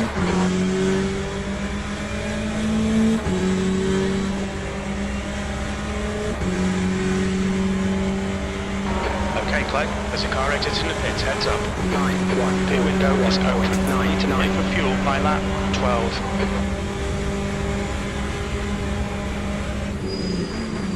Clear left.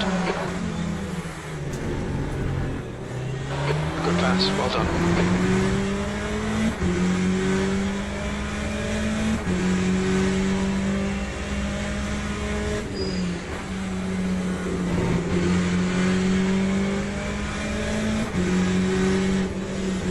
The car in front of us is blues.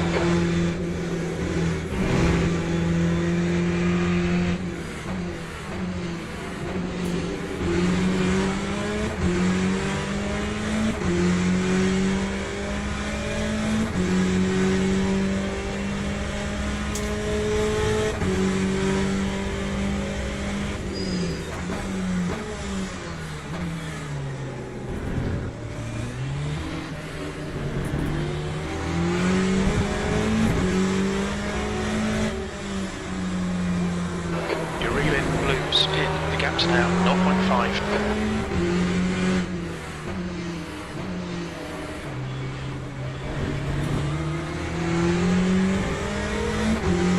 Fastest lap for Haddon, 1:38.68.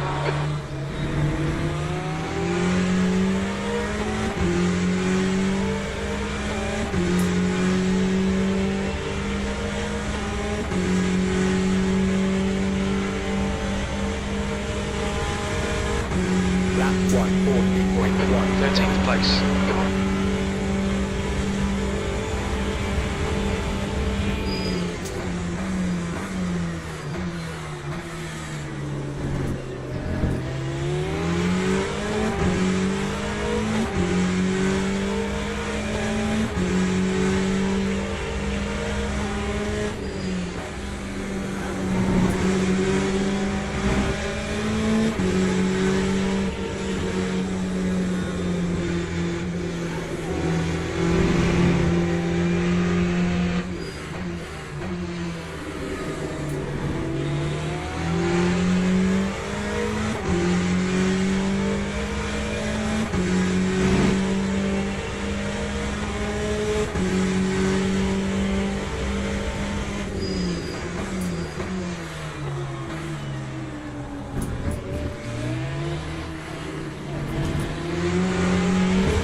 That time was a 1:40.60.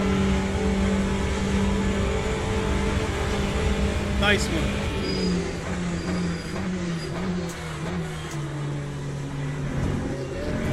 Okay, Clay, stay close. Wait for him to make a mistake. Mazzato is now in the lead.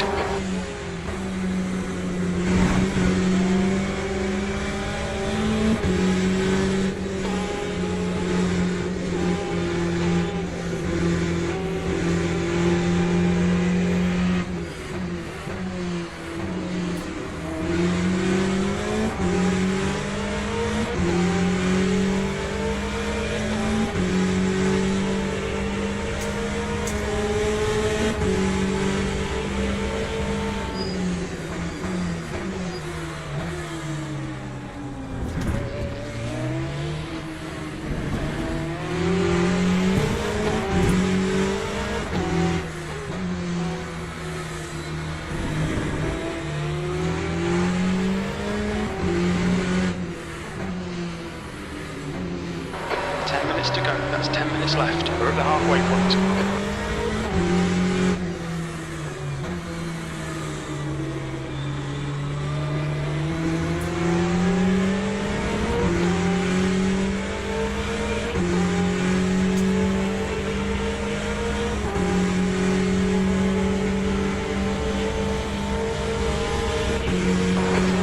Pressure off, was a mistake. The lap time was at 1:40.94. Car right side's clear. Point to your right.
That's half distance. You're looking good for fuel. That was a 1:41.11. You're a second off the pace in Sector 1. Sector 2 is 0.7 off the pace. Sector 3 is 0.8 off the pace. Okay, Clay, keep piling on the pressure. He'll make a mistake.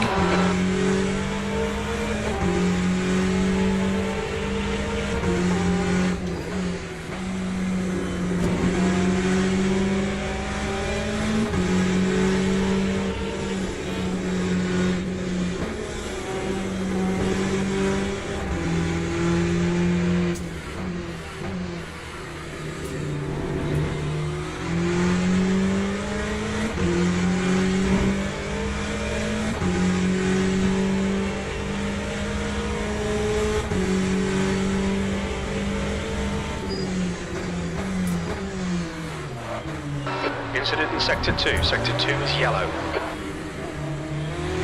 It looks like Daniel has spun off.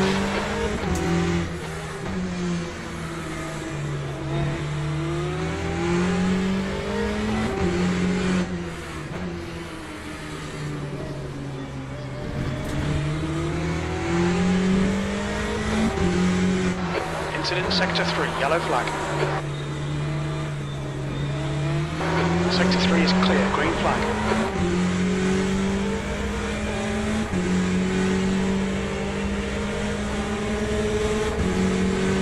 Fuck! Nice move. Clear left. That time was a 1:46.1. We think that Jan has gone off. Green flag Sector 1.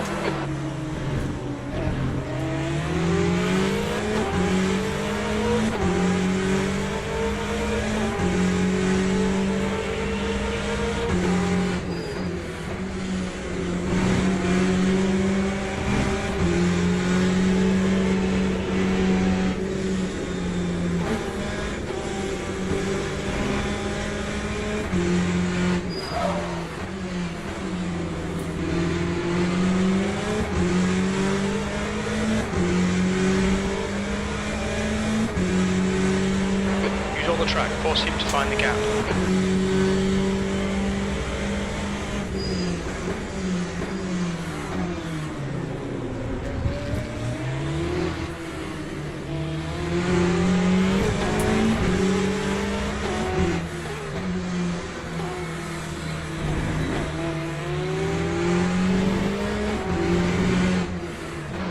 Last 5 minutes to go, 5 minutes.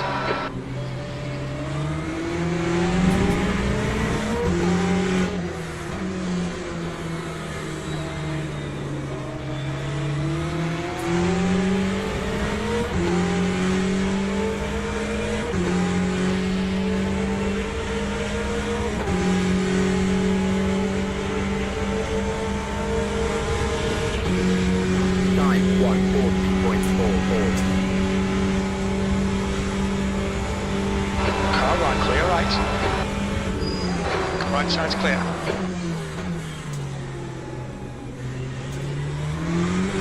Alright Clay, the next car is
yellow flag.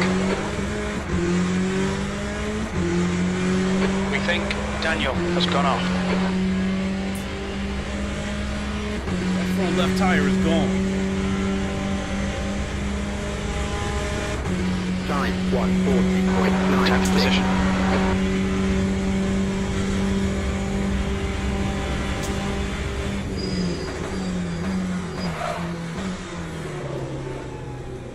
The next car is Taz.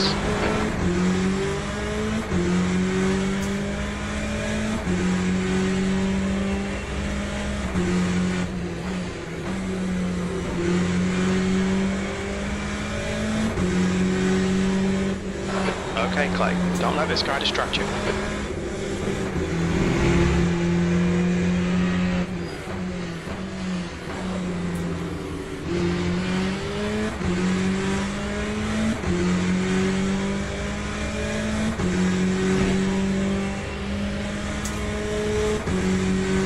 That's 2 minutes left, 2 minutes.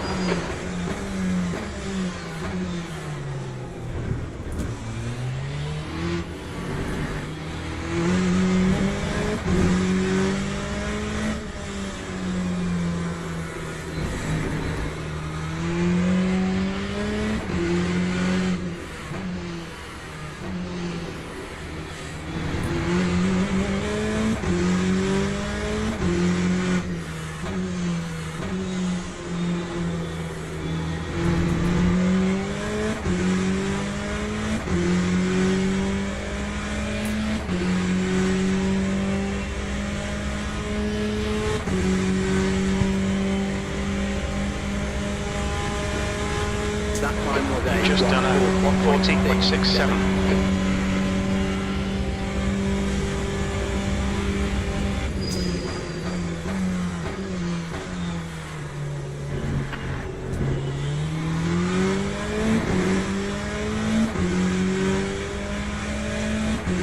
Yellow flag in sector 1. It looks like he has stacked it.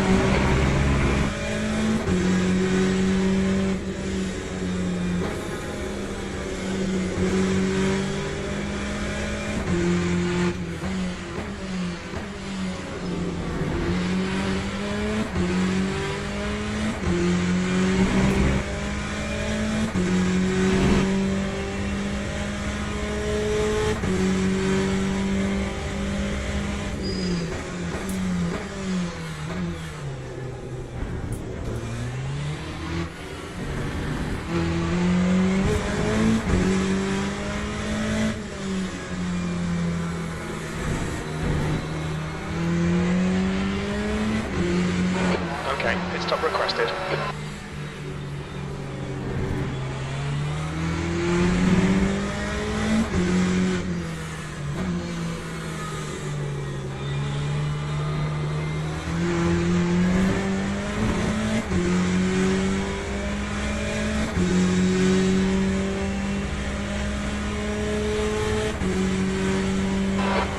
Is ready.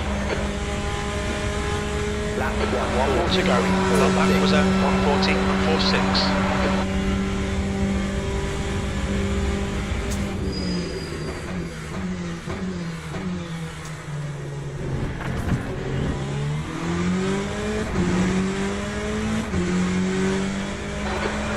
Litres remaining.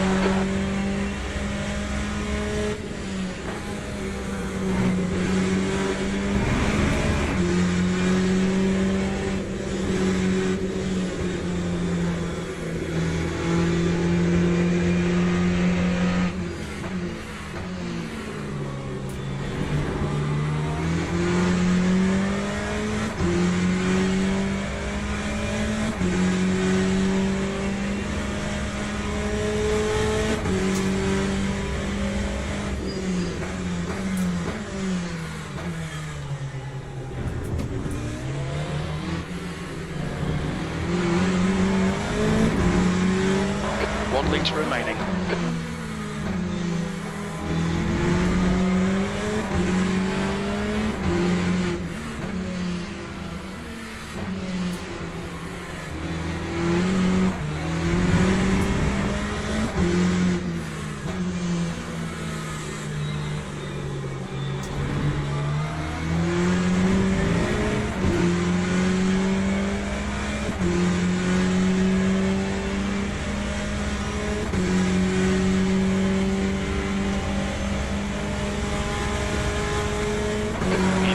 That's the end of the race. Never mind. If we had one more lap, I might have been able to take him.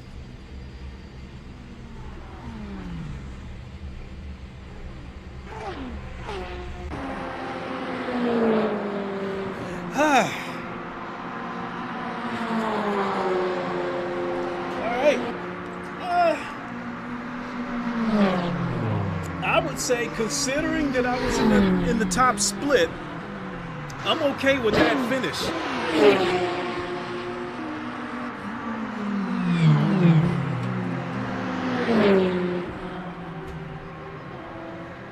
So let me see here. You fought your ass off all together today. Great racing. Hey, thanks, Eric. Appreciate it.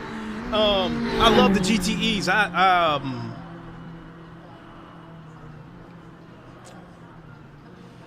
With the GTEs, it's my favorite class, and I feel comfortable with the GTE on just about any one of these tracks. The GT3s is just, it's like way too dicey with the GT3s. And the other thing is with the GTEs is that we can use soft tires with the GTEs, whereas with the GT3s, you're using mediums. And that being said, as the race wears on in the GTE race, people's tires are going to wear out. And at some point, it's going to cause them to go wide. So if you're in the right place, you can pounce on it. And I mean, I was able to gain a couple of places just from people going wide.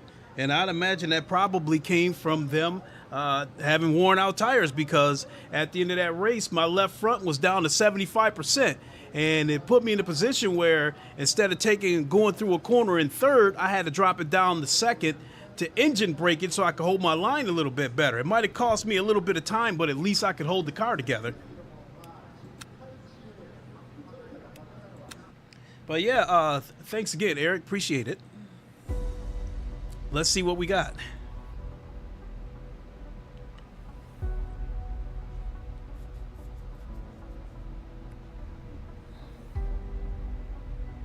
Damn. Oh, shit.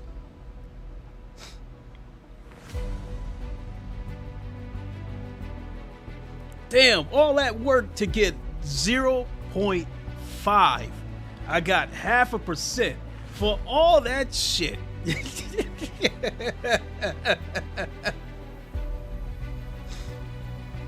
So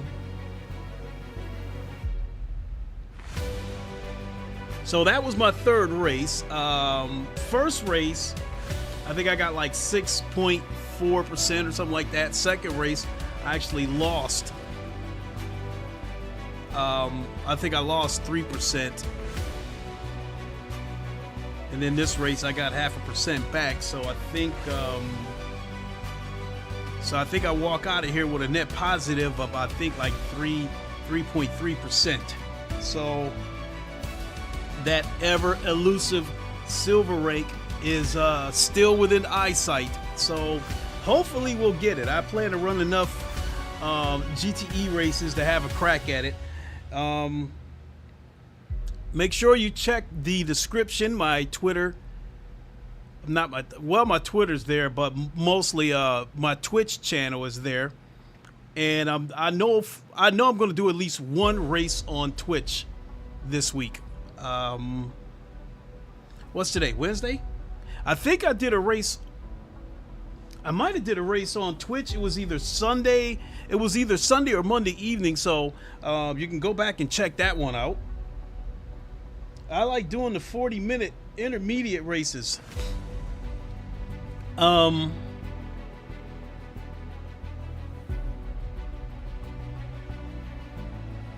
like them too, but I probably got to get better at the pit strategy. Especially if it's a GTE race, those tires are not going to last the whole 40 minutes. Those tires will be gone halfway through the race. With the GT3s, yeah, who knows? They might, because you're on mediums and the car isn't as fast and you got ABS, the tires might make it through the whole race.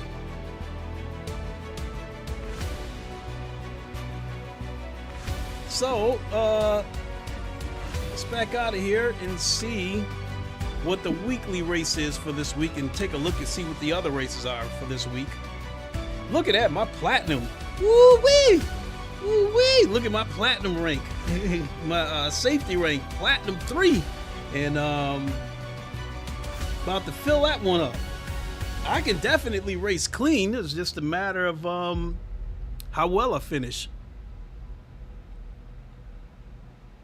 You know what? Let me go back and view the results of this race. Being that I was in split 1, I want to see what the fastest lap was.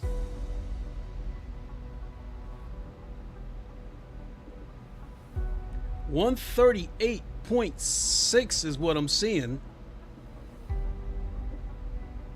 138.6, and I was a 140.1, and a lot of that was I could have broke into the 139s, but a lot of that had to do with me fighting with the car that was in front of me. I think I fought with him like 4 or 5 laps before I finally got past him, and by the time I got past him, my tires were worn out, so at that point I wasn't going to be able to break any 139s. So all that being said, a 140 flat against a 138.6 puts me at about 1.5 seconds slower than the fastest lap that I'm seeing here. And so yeah, to be in there with the top split, I'm good with that. You know what? Let me go back and check the leaderboard, the leaderboard for this week, not just this race that I competed in. So 138.6 was the fastest lap here, and I think my fastest lap this week was a 130. I think might have been a 139.7.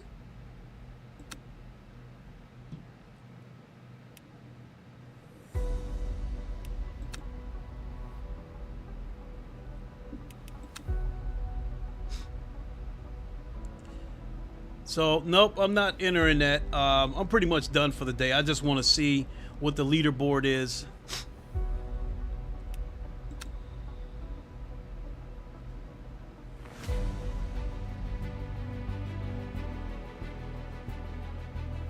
Ah. So these leaderboards must be showing you what your fastest lap is for today. Because my fastest lap, like yesterday, I did a 139.7, maybe even a 6 yesterday.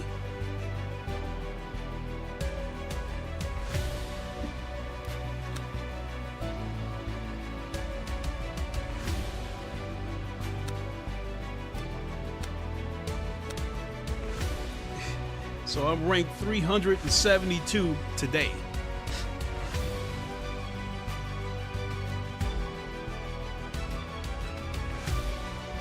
All right.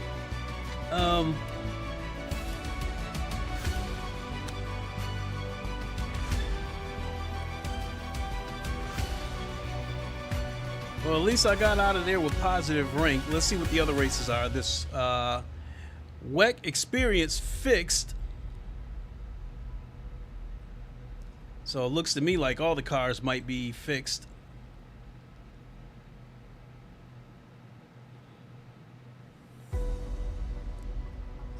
This is what I don't like, because it's not telling you.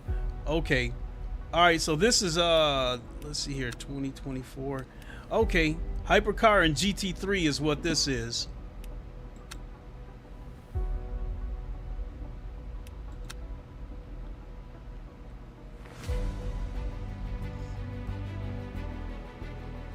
You say, yeah, that one? That's what you prefer? Let's see here, advanced. One sprint.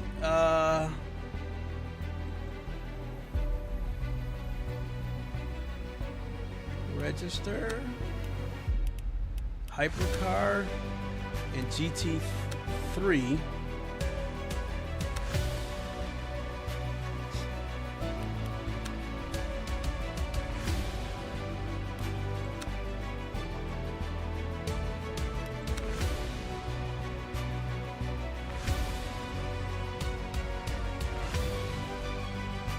One stint sprint. Let me look at this again. Did I look at this already?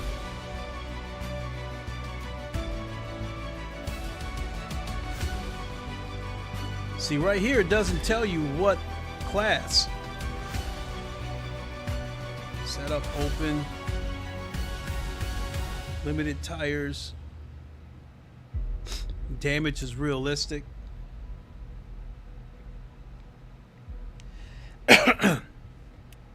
Let's see what we got for a weekly race. And that starts in 57 minutes, Bahrain. I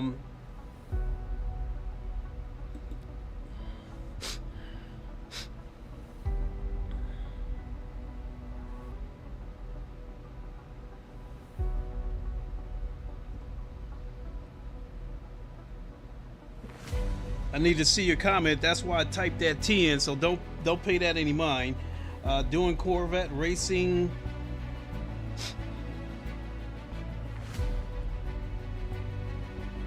Is there a special event this week?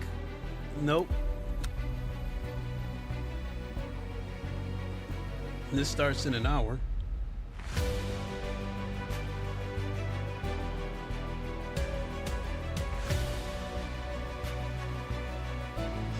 Yeah, I'm not a big fan of Bahrain, but I'll do it if I have to.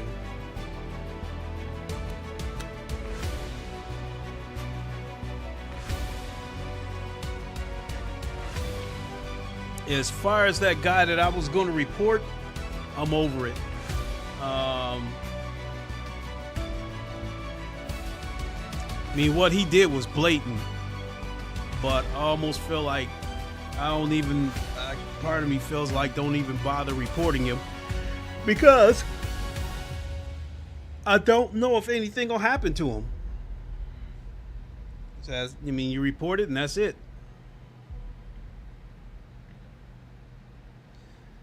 So, that's going to do it for me.